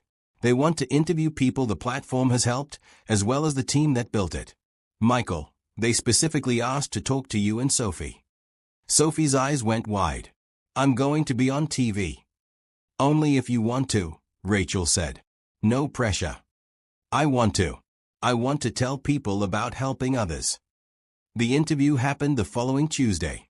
The reporter, a kind woman named Amanda Chen, set up in Montgomery Tech's community room. She interviewed Rachel first, asking about the foundation's origins and mission. Then she spoke with Jennifer Parker, the single mother Michael had texted with, who shared her story of nearly losing everything before the foundation helped. This platform gave me hope when I had none, Jennifer said into the camera. I felt invisible, like no one cared if my kids and I ended up on the street. Then I found the Montgomery Foundation, and within hours, real people were helping us. That made all the difference. Then Amanda interviewed Michael and Sophie together. Michael, you built this platform. What inspired you? I knew what it felt like to need help and be afraid to ask for it. I wanted to create something that made asking easier and made help accessible. And Sophie, your dad tells me you helped design the children's section of the website. Sophie nodded enthusiastically. Kids need help too, not just grown-ups. Sometimes kids are worried but don't know how to tell anyone. So we made a place where they can find resources and stories from other kids who got through hard times. That's very thoughtful. What made you think of that? My friend Lucy was sad because her family was struggling. I wanted her to know she wasn't alone. Lots of kids feel that way, so we tried to help them all. Amanda smiled. Your father did something very brave earlier this year. He helped a stranger even though it meant missing an important job interview. Did he tell you about that? Yes. He helped Rachel when she was hurt in a car accident. He stayed with her even though it meant losing his chance at a new job. But then Rachel gave him an even better job because she knew he was a good person. What did you learn from that? Sophie thought carefully. I learned that doing the right thing is more important than doing the easy thing. And I learned that when you help people, good things happen. Maybe not right away, but eventually. Like ripples in water. The interview aired 2 days later. Within hours, the foundation website crashed from traffic. People across Colorado and beyond were registering, volunteering, donating. Michael and Brian worked frantically to scale up the servers. By evening, they had the system stable again, but the user count had jumped by 3,000. This is incredible, Brian said, watching registrations pour in. Sophie's ripples analogy is going viral. People are sharing that clip everywhere. Indeed, social media had latched onto Sophie's simple wisdom. Be the ripples became a trending phrase. People shared stories of helping others, using hashtags like Montgomery Foundation and Ripples of Kindness. The foundation's donation page saw an influx of contributions. Small amounts, mostly $10 or $20 from people who wanted to be part of something good. But collectively, it added up to substantial resources. Rachel called Michael at home that evening. We're going to need to accelerate our expansion plans. This response is beyond anything I imagined. Other cities are calling. Other states. We have an opportunity to scale this much faster than planned. That's wonderful, but we need to be careful. Growth too fast can compromise quality. Agreed. That's why I want you to hire more staff. Build a team that can maintain our standards while expanding reach. You have full authority to make those decisions. Rachel, I'm still getting used to my current role.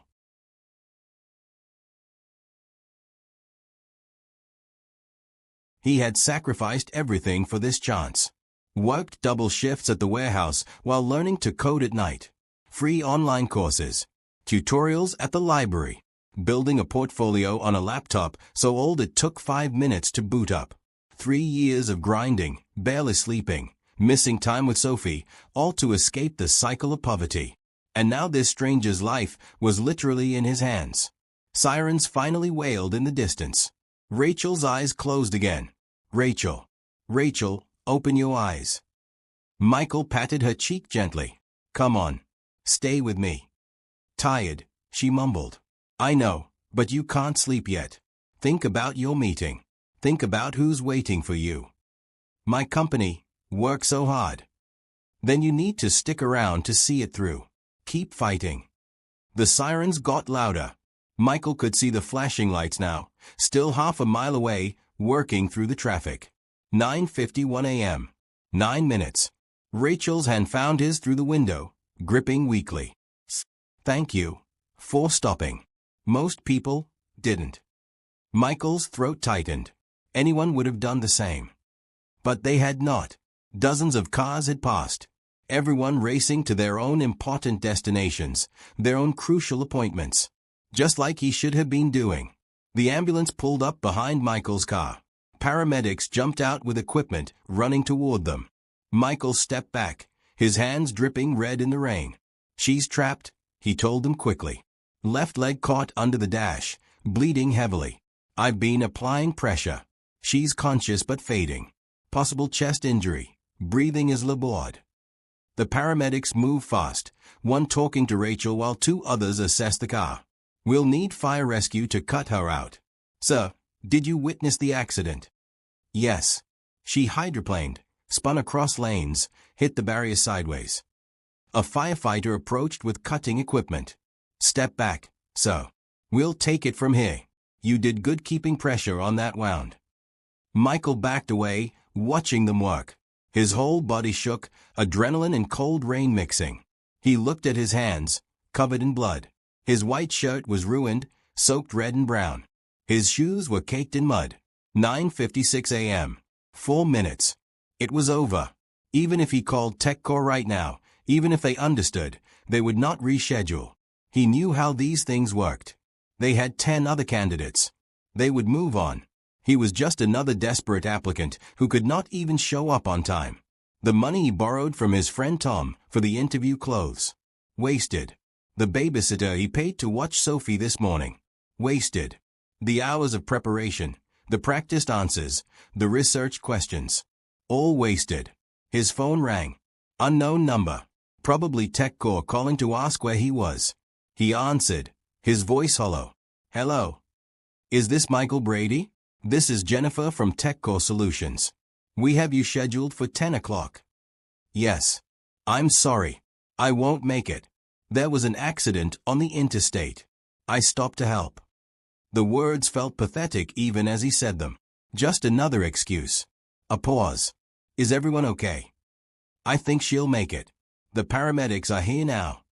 That's good you stopped. Not many people would.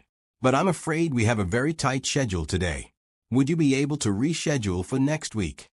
Next week. When the rent was due. When he would need to tell Sophie they were moving again.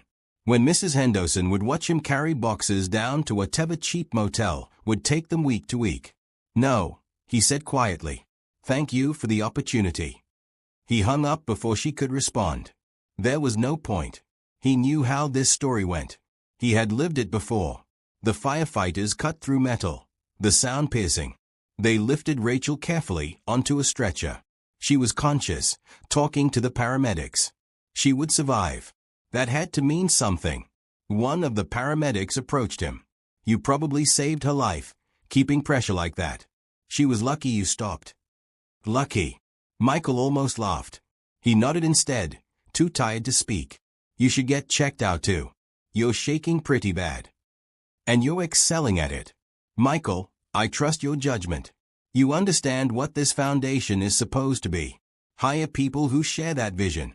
Train them in the philosophy. Then let's bring this to every community that needs it. Over the next 2 weeks, Michael conducted interviews for new staff positions. He looked for more than just technical skills. He looked for people who had faced struggles, who understood hardship, who believed in lifting others up. He hired a woman who had been homeless and rebuilt her life. A man who had immigrated with nothing and worked his way through community college. A single parent who understood juggling impossible demands. People with empathy born from experience. Brian helped train the new technical staff. Michael led sessions on the foundation's philosophy and approach. Greg provided mentorship on managing teams. Janet shared operational wisdom. The foundation team grew to 15 people dedicated full-time to the mission. Together, they launched versions of the platform in 5 new Colorado cities within a month. Each launch included outreach to local nonprofits, training for volunteers, and community events to spread awareness. Michael visited each city personally, meeting with partners, listening to concerns, adapting the platform to local needs. In Grand Junction, he met a volunteer coordinator named Patricia, who had been helped by a similar program years ago. I've been waiting for something like this, she said. Something organized and efficient that still treats people with dignity. Thank you for building it. Thank you for helping make it work in your community. That's what makes this sustainable. The success stories multiplied. A teenager in Colorado Springs found mentorship that helped him avoid gang involvement. A family in Fort Collins received job training that led to stable employment. An elderly couple in Pueblo connected with medical resources they desperately needed. Each story reinforced that the Foundation's approach worked, treating people as valuable, making help accessible, fostering community support. These principles created real change. On a November afternoon, 3 months after the platform launch, Rachel hosted a celebration event at Montgomery Tech Partners. Volunteers, people who had been helped, donors, and staff all gathered. Michael stood with Sophie, Brian, Greg, Janet, Mrs. Henderson, Lucy and her mother, and dozens of others who had become part of this extended family of kindness. Rachel took the microphone. When I was trapped in that car 6 months ago, wondering if anyone would stop, I couldn't have imagined where that moment would lead. One person chose to help. That choice created ripples that have now touched over 4,000 lives across Colorado. She gestured to the screens around the room showing real-time statistics. 4,200 registered users. 1,300 successful help connections. 280 active volunteers. 6 cities served. But numbers don't capture what we've really built. We've created proof that community works. That kindness multiplies. That people want to help each other if we make it possible. Rachel's voice grew emotional.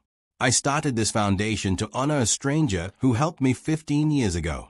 Now, because of Michael and this incredible team, thousands of people are experiencing that same moment of unexpected grace.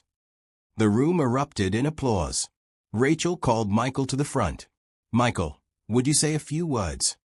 He had not prepared anything, but standing there looking at the faces of people whose lives had intersected through acts of kindness, the words came naturally. 6 months ago, I made what felt like an impossible choice. Help a stranger or secure my daughter's future. In that moment, I chose to help because it was the only choice my heart would let me make. I thought I was giving up everything. Instead, I found everything. He looked at Sophie, who beamed at him. My daughter taught me that kindness creates ripples. When you help someone, they help someone else, and the good spreads outward in circles. That's what this foundation does. We're not creating dependence. We're creating a movement of people who lift each other up. Michael's gaze swept the room. Jennifer, you're here tonight because the platform connected you with resources. But now you volunteer 10 hours a week helping other families. Patricia in Grand Junction was helped years ago and now coordinates volunteers. Brian was struggling 3 months ago, and now he leads our technical team and mentors new developers. Mrs. Henderson has been feeding half the neighborhood for years, creating community one meal at a time. Mrs. Henderson wiped her eyes, smiling. This works because we've tapped into something that was always there. People's desire to matter, to contribute, to be part of something bigger than themselves. We've just made it easier to connect that desire with opportunities to help. He turned to Rachel. You gave me a chance when I had nothing. You showed me what it means to invest in people, not just their output but their potential. Everything we've built flows from that first act of faith. Thank you for seeing something in me worth believing in. Thank you for proving me right every single day, Rachel replied, her voice thick with emotion. The celebration continued for hours. People shared stories, exchanged contact information, made plans to expand the work. Sophie and Lucy ran around with other children, their laughter a soundtrack of hope. Michael found himself talking with Jennifer Parker. She had brought her 2 kids, who were playing with Sophie. I wanted to tell you something, Jennifer said. When I registered with the foundation, I was ready to give up. I had applied for help everywhere and kept getting rejected or lost in bureaucracy. I felt like a failure as a mother. Then your platform connected me with resources within an hour. But more than that, the volunteer who reached out treated me like a person, not a case number. That made me feel human again. I'm so glad we could help. But here's the thing. Helping me changed my kids' lives. They saw their mom get back up. They saw that community exists, that people care. Now my son wants to be a volunteer when he's older. He says he wants to help families like ours. You didn't just help me. You showed my children that the world can be good, that people can be kind. That's a gift I can never repay. Michael's throat tightened. You're repaying it by volunteering, by teaching your kids those values. That's exactly how this is supposed to work. Later, Michael stood on the office balcony with Brian, looking out at the Denver skyline lit up in the evening darkness. "Can you believe this?" Brian asked. 3 months ago, I thought I was going to lose my job. Now I'm leading a technical team that's changing lives across the state." "You earned it. You did the work, accepted help when you needed it, and grew. Because you cared enough to help. You didn't have to mentor me. You could have let Greg fire me. I saw myself in you. Someone trying hard but drowning.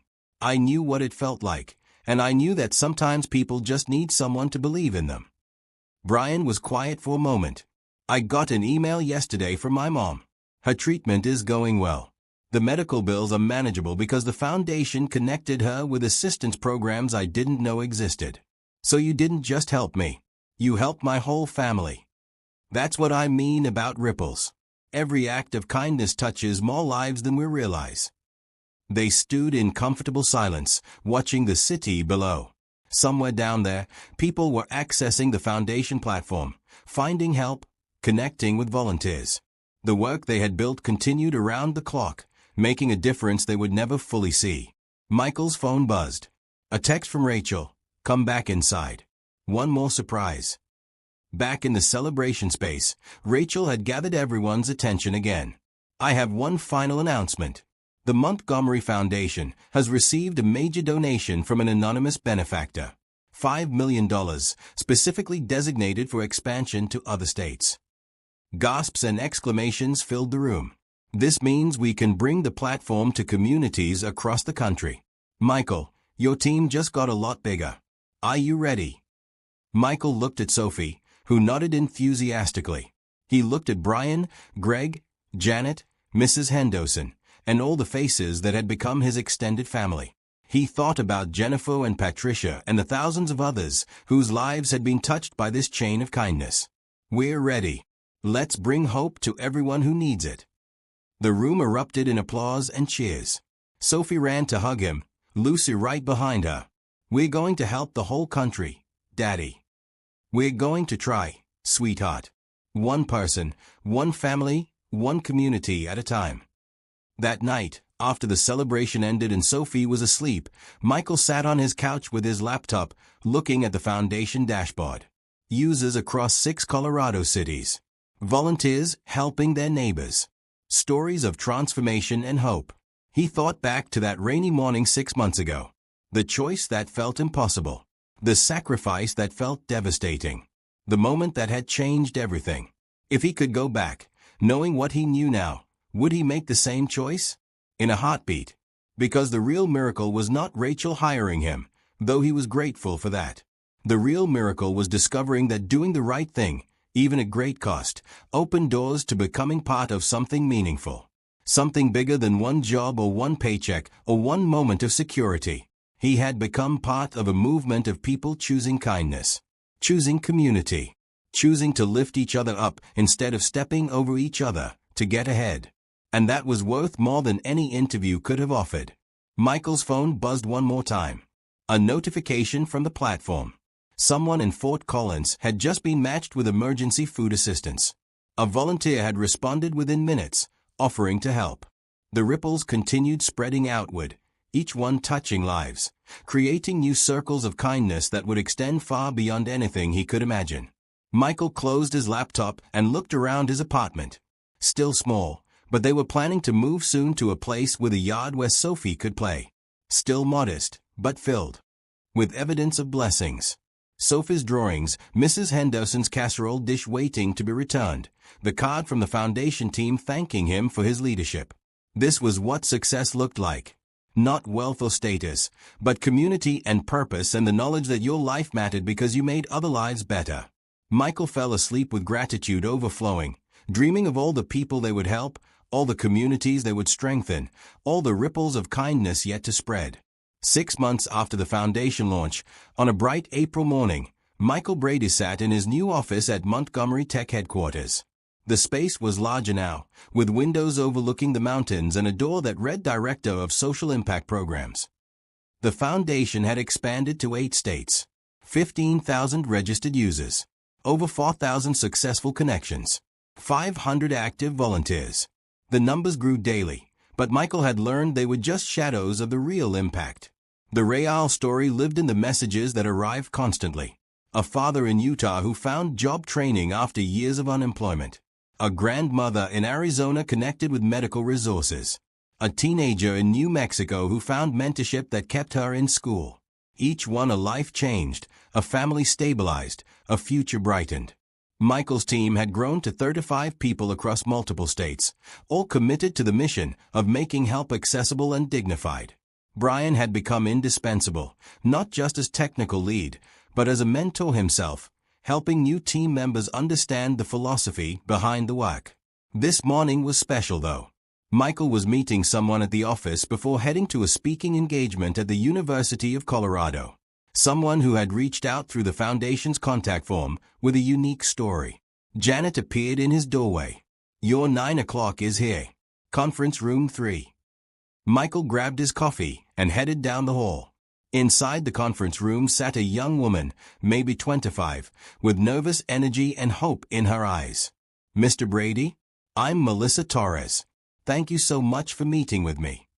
Please, call me Michael. Your message said you wanted to talk about a position with the Foundation." "Yes, but I wanted to tell you my story first." Melissa took a breath. 3 weeks ago, I was living in my car with my infant daughter. I'd lost my apartment, my job, everything. I was completely desperate. I found your Foundation platform and registered, not expecting much because every other place had turned me away or buried me in paperwork.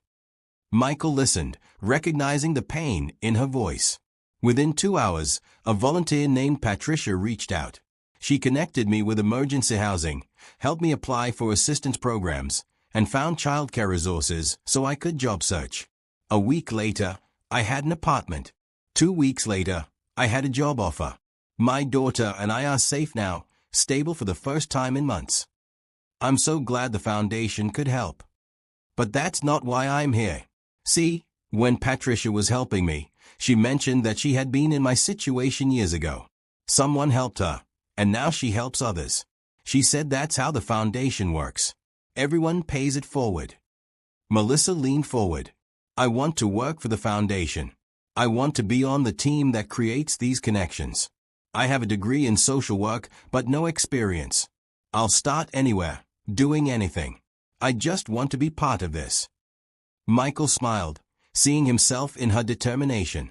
What if I told you we have an opening for a program coordinator in New Mexico? It would involve training volunteers, working with local nonprofits, and helping customize the platform for that community. It pays $45,000 with full benefits. Think you could handle that? Melissa's eyes widened. Are you serious? Completely. You have the education, and more importantly, you have the understanding. You know what it feels like to need help. That empathy is more valuable than years of experience. Yes, I can handle that. I'll work harder than anyone. I believe you. When can you start? Tears spilled down Melissa's face. You're hiring me? Just like that. Just like that. Someone gave me a chance when I had nothing. Someone gave Patricia a chance. Now we're giving you a chance. And someday, you'll give someone else a chance. That's how this works. After Melissa left to complete paperwork with HR, Michael sat alone in the conference room for a moment. The circle continued expanding. Someone helped Rachel years ago. Rachel helped him. He helped Brian. Brian helped others. Now Melissa would help countless people in New Mexico, who would help others in turn. The ripples Sophie had talked about, spreading infinitely outward. His phone rang. Rachel. Michael. I'm at the airport heading to California for meetings, but I wanted to catch you before your university speech. Remember to emphasize the personal stories, not just the statistics. People connect with humanity. Will do. How are the California meetings looking? Very promising. 3 cities want to adopt the platform. Los Angeles is particularly interested. We might be able to launch there by summer. That's incredible. It's working. Michael. This idea that kindness can be systematic, that community can be organized without losing its humanity. You and the team have proven it works. After hanging up, Michael gathered his notes for the speech. He was speaking to a class of social work students about building effective support systems. As he drove to campus, he thought about what he wanted to say. The university auditorium held about 200 students, all watching attentively as the professor introduced him. Michael walked to the podium, suddenly aware that he was about to share his story with people who might be inspired to create change themselves. Good morning. I'm Michael Brady, and I want to tell you about the worst and best day of my life. He told them about the accident, about the choice between helping Rachel and making his interview, about the 13 minutes that cost him everything and gave him everything. I stood in the rain holding pressure on a stranger's wound, watching my one chance at stability slip away. Every second that passed made it more certain I'd miss the interview. But I couldn't leave. Not because I'm some kind of hero. I'm not. I was terrified. But leaving felt wrong on a level deeper than fear. The students were completely silent, absorbed in the story. What I didn't know then was that choice would change my life in ways I couldn't imagine. Not because I expected a reward, but because doing right opened doors I didn't know existed. Rachel offered me a job. I accepted with gratitude. And together, we built something that has helped thousands of people across 8 states find hope when they had none. Michael shared statistics, showed slides of the platform, played video testimonials. But mostly, he told stories. Jennifer and her kids. Brian's transformation. Patricia's volunteer work. Melissa's new beginning. Here's what I want you to understand. Social work is not about having all the answers or fixing everyone's problems. It's about seeing people's humanity, connecting them with resources, and creating systems that make help accessible and dignifying. The Montgomery Foundation works because we designed it around that principle. We asked, how would I want to be treated if I were desperate? Then we built that. A student raised a hand. How do you balance efficiency with humanity? Don't large-scale systems inevitably become impersonal? Great question. We stay personal by keeping real humans in the loop. The platform connects people efficiently, but every connection involves a human volunteer who treats the person with dignity. We also constantly collect feedback from users and adjust. If something feels bureaucratic or cold, we change it. The technology serves the humanity, not the other way around. Another student asked, what advice would you give someone starting a career in social services? Michael thought about his answer. Remember that you're working with people, not problems. Everyone has a story. Everyone has struggled. Lead with empathy, listen before offering solutions, and never forget that accepting help takes tremendous courage. Treat every person you serve the way you'd want to be treated if you were in crisis. After the speech, students surrounded him with questions. Several asked about internships or volunteer opportunities with the foundation. A young man shared that his family had been helped by a similar program years ago, and now he wanted to create change for others. That's exactly the spirit we need, Michael told him. People who understand struggle and want to help others through it. Email me your resume. We're always looking for passionate people. As Michael drove back to the office, his phone buzzed repeatedly with messages. Sophie sending photos from her field trip to the zoo. Brian with updates on the platform's latest features. Mrs. Henderson asking if he and Sophie wanted to join her for dinner that evening. His life had become full in ways that had nothing to do with business and everything to do with connection. That afternoon, Michael had a standing meeting with his leadership team. They gathered in the main conference room.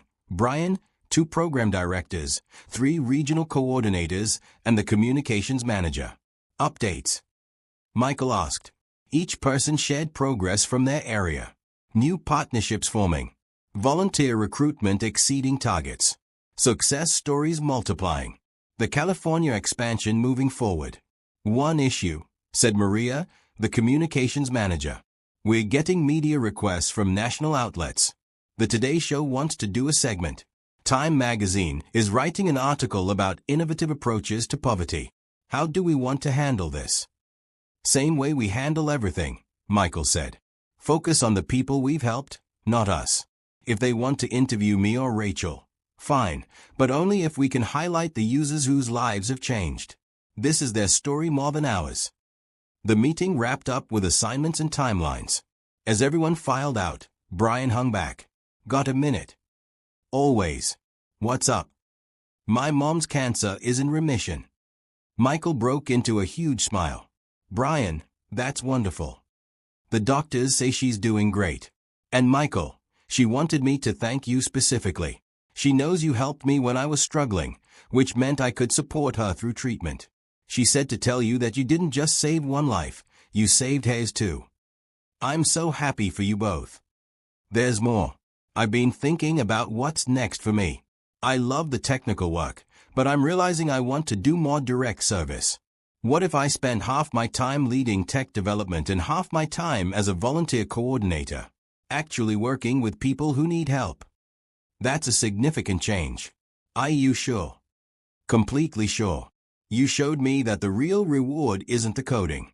It's the impact. I want more of that. Michael thought about how far Brian had come. From nearly losing his job to leading technical teams to now wanting direct service work. Let's make it happen. We'll restructure your role. Half technical lead, half program coordinator. You'll be perfect at both. After Brian left, Michael sat alone in his office, looking out at the mountains. The sun was setting, painting the peaks in shades of pink and gold.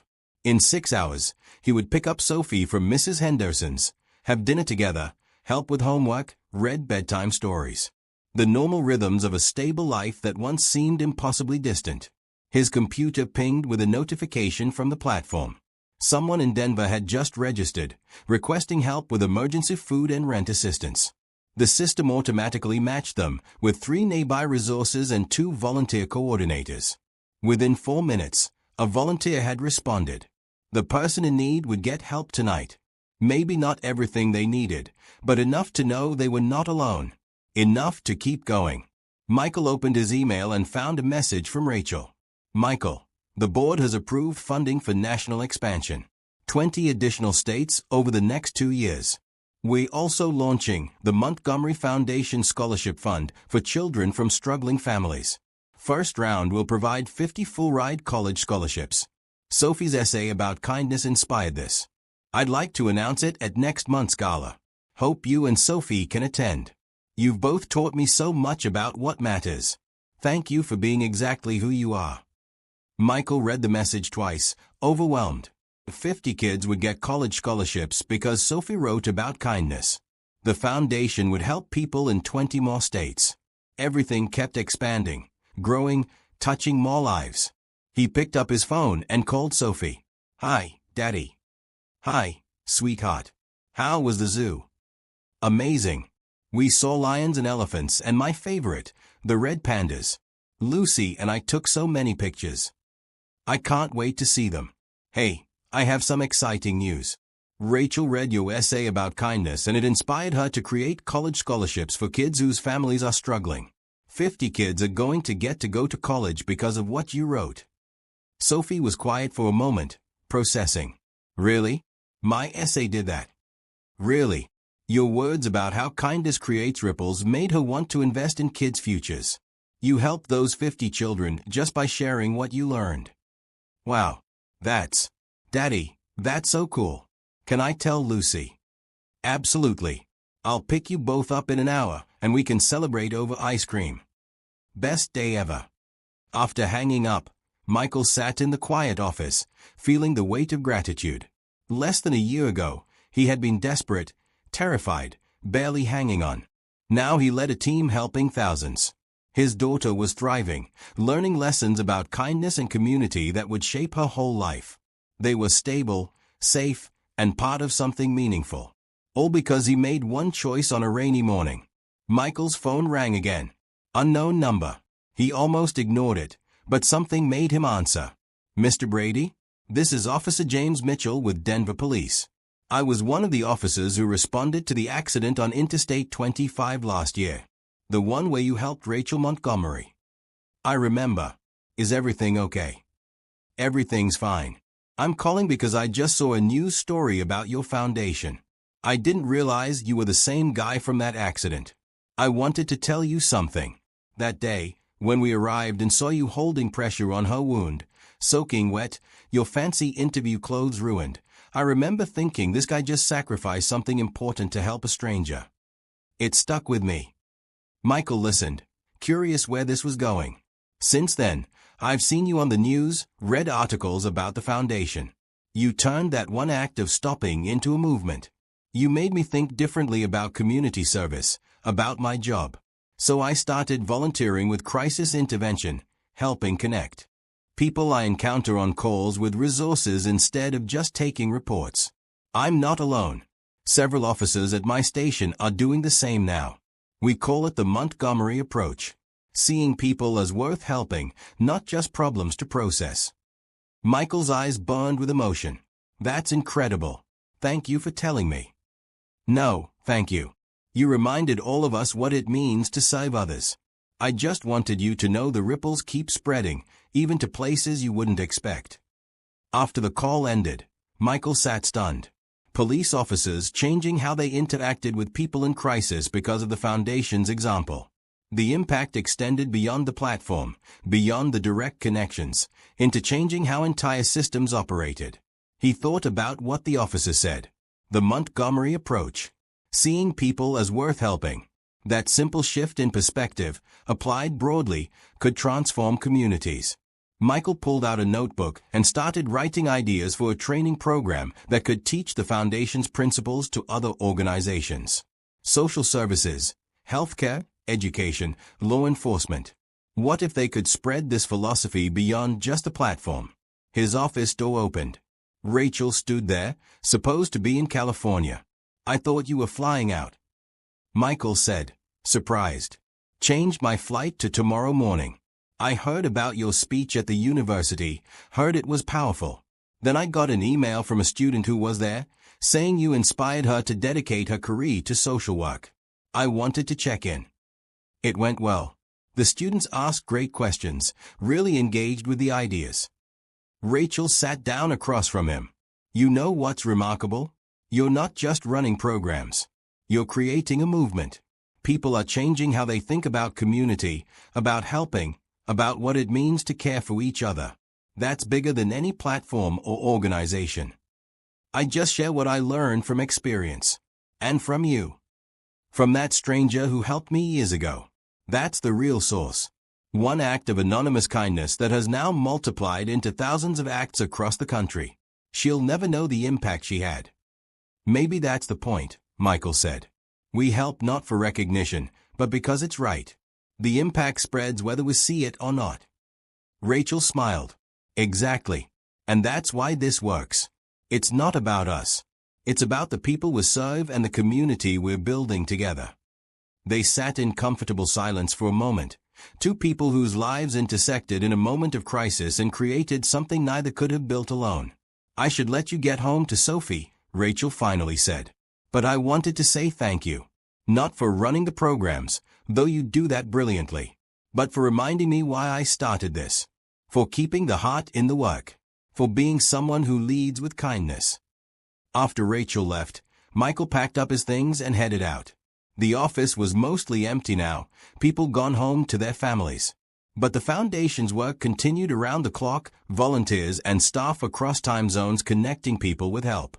Michael drove to Mrs. Henderson's apartment to collect Sophie. She opened the door with a huge smile. Daddy, Mrs. Henderson and I made cookies for you. Inside, Mrs. Henderson sat with Lucy and her mother, who had become regular visitors. We heard about the scholarships, Lucy's mother said. That's going to change so many lives. That's the goal. Sophie's essay sparked the idea. Mrs. Henderson brought out a plate of cookies, still warm. I've been watching you this past year, Michael. Watching how you've grown, how you've handled success with the same grace you handled struggle. You're doing what so few people manage. You're staying humble and generous even as things get better. I learned from the best, Michael said, looking at her with affection. You fed us when we had nothing. You watched Sophie for free when I couldn't pay. You showed me what community looks like. And now you're showing thousands of others. That's how it's supposed to work. Each generation passing it forward, the circle growing wider. They ate cookies and talked about small things. Sophie's upcoming school project. Lucy's mother's new job promotion. Mrs. Henderson's upcoming birthday. The comfortable conversation of people who had become family not through blood but through showing up for each other. Driving home with Sophie, Michael felt complete. Not because everything was perfect, but because life felt meaningful. They were part of something bigger than themselves. Daddy, can I ask you something? Always, sweetheart. Do you ever wish you had gone to that interview instead of helping Rachel? Michael thought about his answer carefully. You know what? I used to wonder that. In those first few weeks, when everything was uncertain, I sometimes thought about what might have happened if I'd made a different choice. But now? No. I don't wish that at all. Why not? Because helping Rachel led to everything good we have now. Not just the job, though I'm grateful for that. But the people we've met, the work we're doing, the community we're part of. If I'd gone to that interview, even if I'd gotten the job, I wouldn't have found this. This sense of purpose, of connection, of being part of something that matters. Sophie nodded, understanding. It's like your choice made everything else possible. Exactly. One choice, one moment of doing what felt right even though it was hard, opened doors I didn't know existed. That's what I want you to remember, Sophie. When you face hard choices, choose kindness. Choose helping. The practical stuff will work out somehow, but the choice to be good, to be kind, that's what defines who you are. I'll remember, Daddy. At home, Michael helped Sophie with her homework while dinner heated. They ate together, talking about their days. She showed him pictures from the zoo. He told her about Melissa's interview and Brian's mom's good news. After Sophie went to bed, Michael sat on the couch with his laptop, reviewing foundation reports. The data showed consistent growth. More users. More successful connections. More volunteers. But the real measure of success lived in the messages. Your foundation helped me find a job after 2 years of unemployment. I start Monday. Thank you for giving me hope. I volunteered today for the first time, helping a family find housing resources. It felt amazing to give back after being helped myself. My daughter received one of the foundation scholarships. She's the first in our family who'll go to college. You changed our generational trajectory. Each message represented a life touched, a future changed, a ripple spreading outward. Michael's phone buzzed. A text from an unknown number. Mr. Brady, my name is David Park. 6 months ago, I was broken down on Interstate 25.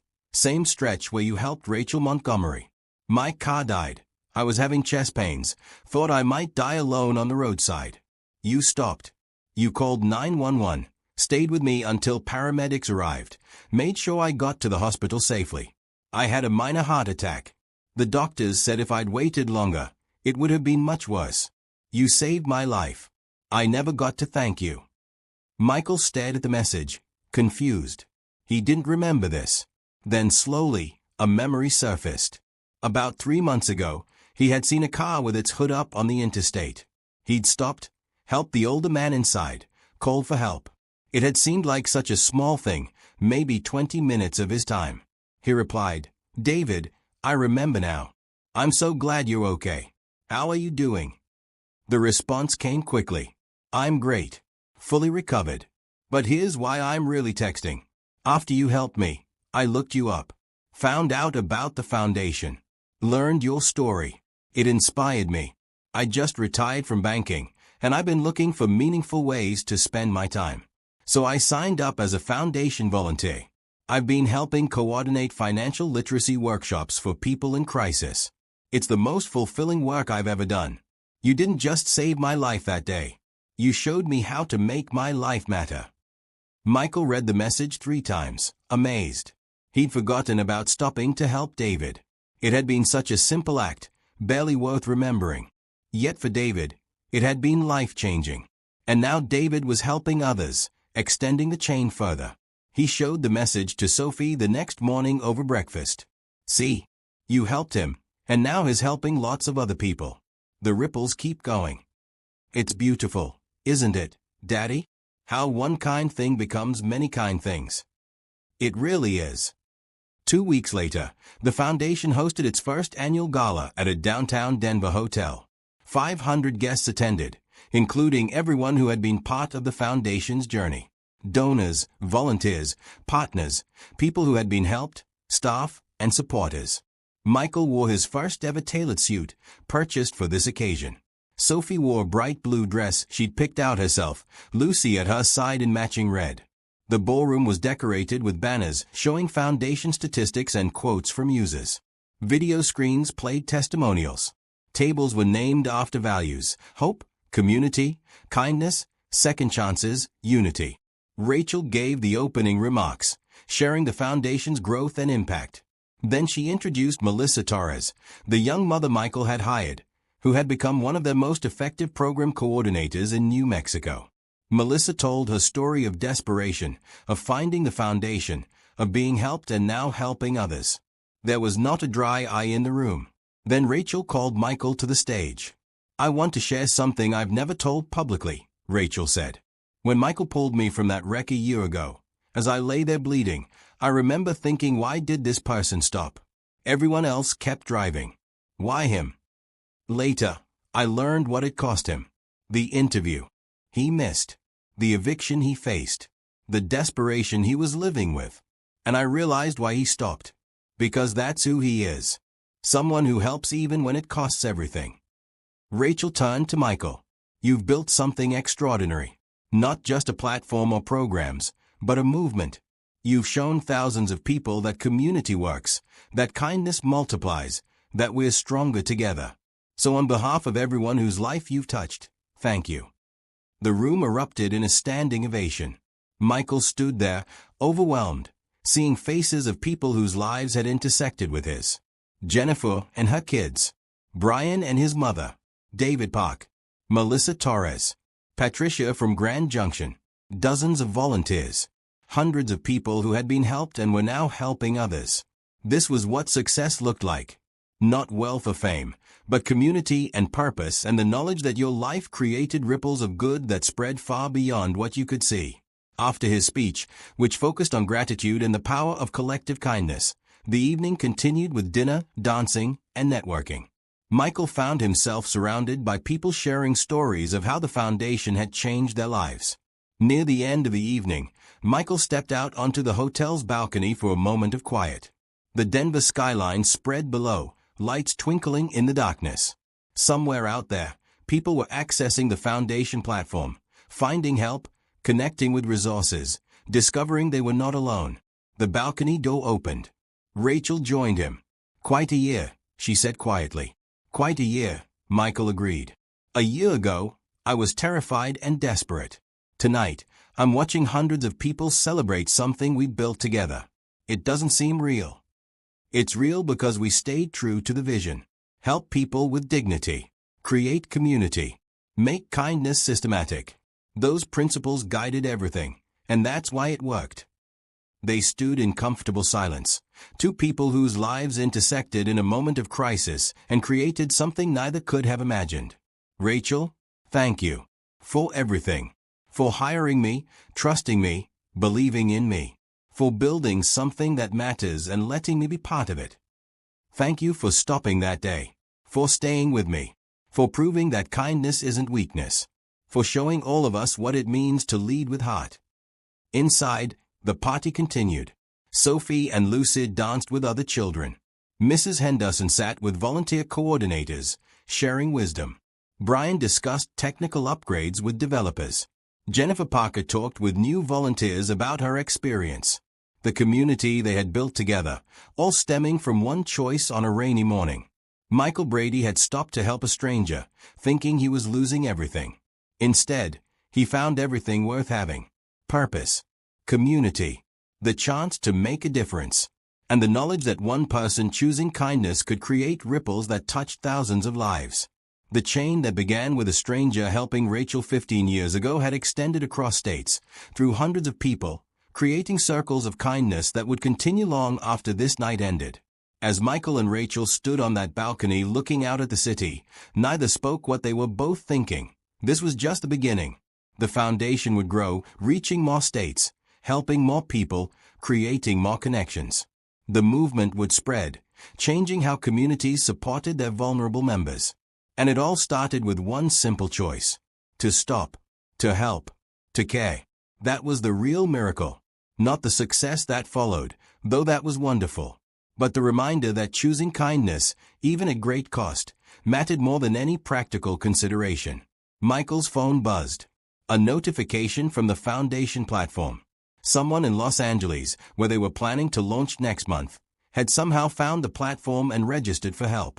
Within minutes, someone from Denver had reached out, offering to connect them with resources until the LA launch. The ripples spreading, even beyond the system they had built. People finding their own ways to help, inspired by the example. Michael smiled, put his phone away, and returned inside with Rachel to rejoin the celebration. Sophie ran up to him, breathless from dancing. "Daddy." Luce's mom said they are moving to a bigger apartment next month. A real 2-bedroom with a yard. Her new job pays enough. "That's wonderful, sweetheart. See? Everything worked out for them too. Just like it worked out for us." Lucy appeared beside Sophie, shyly holding a handmade card. "Mr. Brady? I made this for you. To say thank you for helping my family." Michael knelt down to her level and opened the card. Inside, Lucy had drawn a picture of people holding hands in a circle, remarkably similar to Sophie's drawing from months ago. The words read, "Thank you for teaching us that help is not scary. You made my mom smile again." "This is beautiful, Lucy. Thank you." Michael hugged both girls, feeling the weight of how simple acts of kindness echoed through families, through generations. As the evening wound down, guests began departing. Each person who left stopped to thank Michael, to share one more story, to promise they would continue the work. David Park, the man Michael had helped on the interstate, approached with his wife. "Michael, I wanted you to meet Margaret. After I told her how you helped me, she signed up as a volunteer too. We're coordinating together now. Turns out retirement is much more fulfilling when you're making a difference. I'm so glad you both found a way to be involved." "It's addictive, honestly," Margaret said. "Once you start helping people and seeing lives change, you can't stop. We're planning to volunteer at least 15 hours a week." After they left, Brian approached with his mother, a small woman with kind eyes and a scarf wrapped around her head, though her hair was growing back after treatment. "Michael, this is my mom, Susan. Mrs. Foster, I'm so glad to finally meet you. Brian's told me so much about you." Susan took his hands in hers. "I wanted to thank you personally. My son tells me you helped him when he was struggling, which meant he could help me through cancer treatment. You gave me my son back. That's a debt I can never repay. You don't owe me anything. I'm just glad I could help. But you should know what you started. Brian's helping other young developers now. And last week, he volunteered at a cancer support group, sharing his experience as a caregiver. He's becoming the kind of man who helps others, and that's because you showed him how." After most guests had left, Michael found himself in a quiet corner with the core team, Rachel, Greg, Janet, Brian, and the key program directors, who had made everything possible. "I want to toast to all of you," Rachel said, raising her glass. "This foundation exists because each of you brought your whole heart to the work. You didn't just complete tasks. You believed in the mission, and made others believe too. You proved that compassion can scale without losing its humanity. Thank you." They clinked glasses, a small moment of connection among people who had become family through shared purpose. "What's next?" Greg asked. "We've accomplished so much this year. Where do we go from here?" Michael thought about this. "We keep growing, but we stay true to our principles. Every new city, every new partnership, every new program has to maintain that core value, treating people with dignity.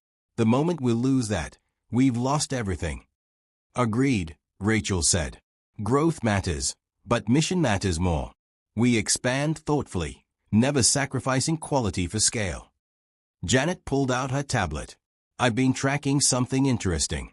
About 60% of people who receive help through the foundation eventually become volunteers or donors. They are paying it forward automatically. That's sustainable growth built right into the model." "That's exactly what we hope for," Michael said. "Not creating dependence, but creating a cycle where everyone contributes when they are able." They talked for another hour about plans, dreams, and possibilities. Expanding to 20 more states. Creating specialized programs for veterans, for seniors, for youth. building partnerships with corporations to provide job opportunities, developing a training institute to teach other organizations the Montgomery approach. The vision kept expanding, but the core remained the same. See people as valuable. Make help accessible. Build community. Create ripples of kindness. Finally, it was time to leave.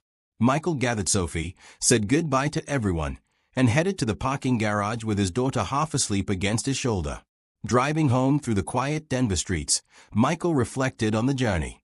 1 year ago, he had been kneeling in the rain beside a wrecked car, holding pressure on a stranger's wound while his future slipped away.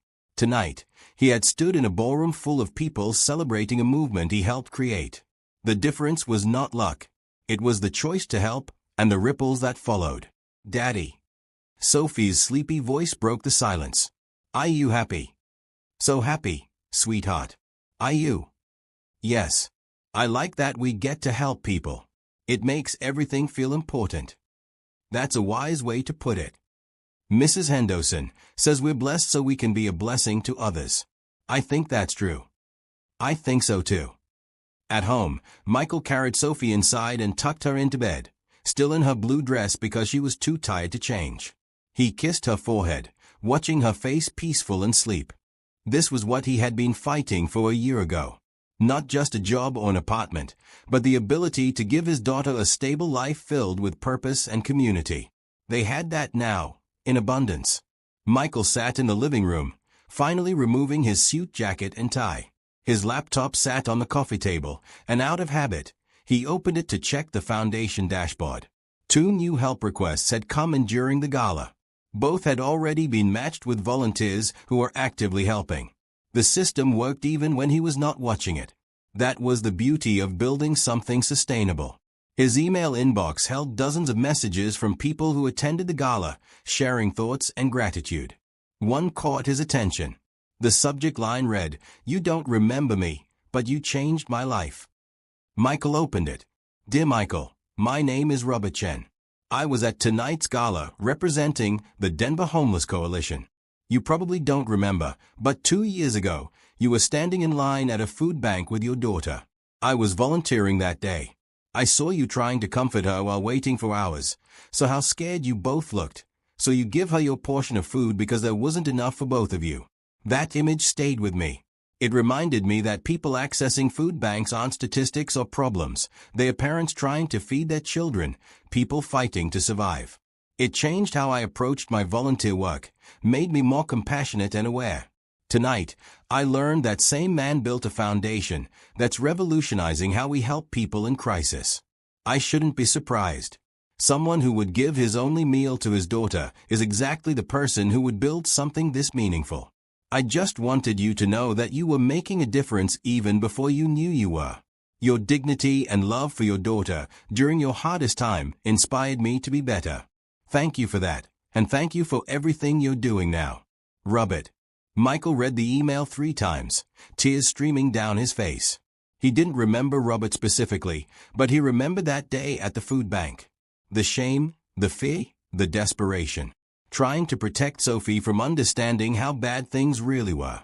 He had thought those were just dark days to survive. But even then, somehow, his choices were creating ripples. His love for Sophie, his attempt to maintain dignity during crisis, had touched someone who was now part of the coalition of people working to end homelessness. Nothing was wasted. Every struggle, every choice, every moment contributed to who he had become and what he could now create. Michael replied, Robert, thank you for this message. I do remember that day. It was one of my lowest points. I never imagined anyone saw me as anything other than desperate. Knowing that my love for my daughter and my attempt to keep going inspired you means more than I can express. You're right that people in crisis aren't statistics. They are humans fighting battles others can't see. That's why I built the foundation this way, to honor that humanity. Thank you for seeing me as human that day, even if I didn't know it. That mattered more than you realized. Michael. He closed his laptop and sat in the quiet apartment, feeling the fullness of gratitude. Not just for the success, the job, the stability, but for the journey that brought him here. The struggles that taught him empathy. The desperation that showed him what people truly need. The choice to help that opened unexpected doors. His phone buzzed one final time. A text from Rachel. Thank you for tonight. For your speech, your leadership, your heart. I'm proud of what we've built together, but I'm more proud of who you are. Sleep well knowing you've changed thousands of lives. You've earned the rest. Michael set his phone down and looked around the apartment. They would be moving soon to a house with a yard, something he could finally afford. But this place would always be special. This was where they survived the hardest times. Where Sophie drew pictures of hope on the refrigerator. Where Mrs. Henderson brought casseroles and wisdom. Where Michael learned that community meant showing up for each other. He walked to Sophie's room and watched her sleep for a moment, her new books stacked on the bedside table, her drawing of ripples taped to the wall. Tomorrow, they would visit Mrs. Henderson for Sunday brunch. Then maybe the park or the bookstore or just home to rest. Normal family activities that once seemed like impossible luxuries.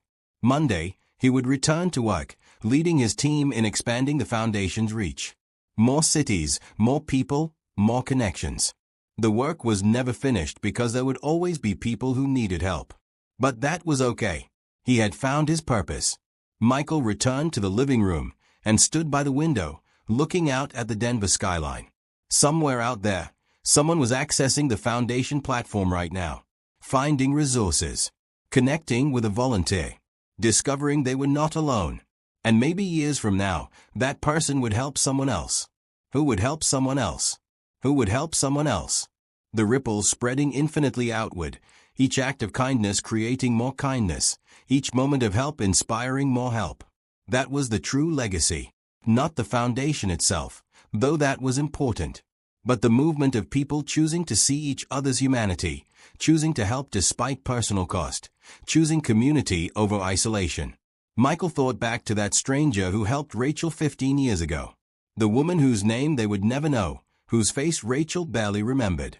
That one act of giving $200 in words of encouragement had led to all of this. A company built on compassion. A foundation helping thousands. A movement spreading across states. One person choosing kindness had changed the trajectory of countless lives. And it started the same way it would continue, with someone seeing another person struggle and deciding that helping mattered more than convenience, more than cost, more than fee. Michael finally felt the exhaustion of the long day settling in.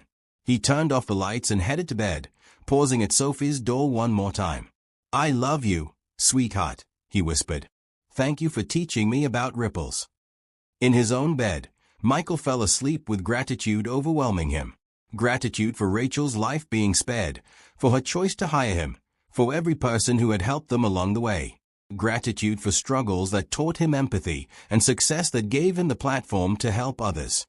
Most of all, gratitude for that rainy morning when he made the hardest choice of his life. The choice that cost him everything and gave him everything. The choice that proved kindness was never wasted. The choice that created ripples still spreading outward, touching lives he would never meet, inspiring acts of goodness he would never witness, building a chain of compassion that would extend far beyond his lifetime. As Michael drifted off to sleep, one final notification lit up his phone on the nightstand. Foundation update, 15,847 registered users.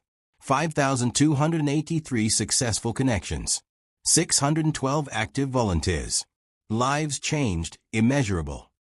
But Michael was already asleep, dreaming of all the people who would help each other tomorrow, and the day after, and the day after that. The work would continue. The ripples would spread. The community would grow. And it all started with one person choosing to stop, to help, to care. That was the miracle. That was the message. That was the hope that would carry forward into countless tomorrows. One choice. Infinite ripples. A lifetime of meaning. The circle was complete, but it would never close. It would just keep expanding. Each person touched by kindness becoming a source of kindness for others, forever and always, world without end. One person choosing kindness had changed the trajectory of countless lives. And it started the same way it would continue, with someone seeing another person struggle and deciding that helping mattered more than convenience, more than cost, more than fee. Michael finally felt the exhaustion of a long day settling in. He turned off the lights and headed to bed, pausing at Sophie's door one more time. I love you, sweetheart, he whispered. "Thank you for teaching me about ripples." In his own bed, Michael fell asleep with gratitude overwhelming him. Gratitude for Rachel's life being spared, for her choice to hire him, for every person who had helped them along the way. Gratitude for struggles that taught him empathy and success that gave him the platform to help others. Most of all, gratitude for that rainy morning when he made the hardest choice of his life. The choice that cost him everything and gave him everything. The choice that proved kindness was never wasted.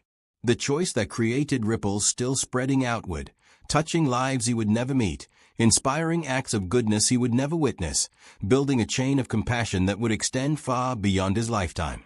As Michael drifted off to sleep, one final notification lit up his phone on the nightstand.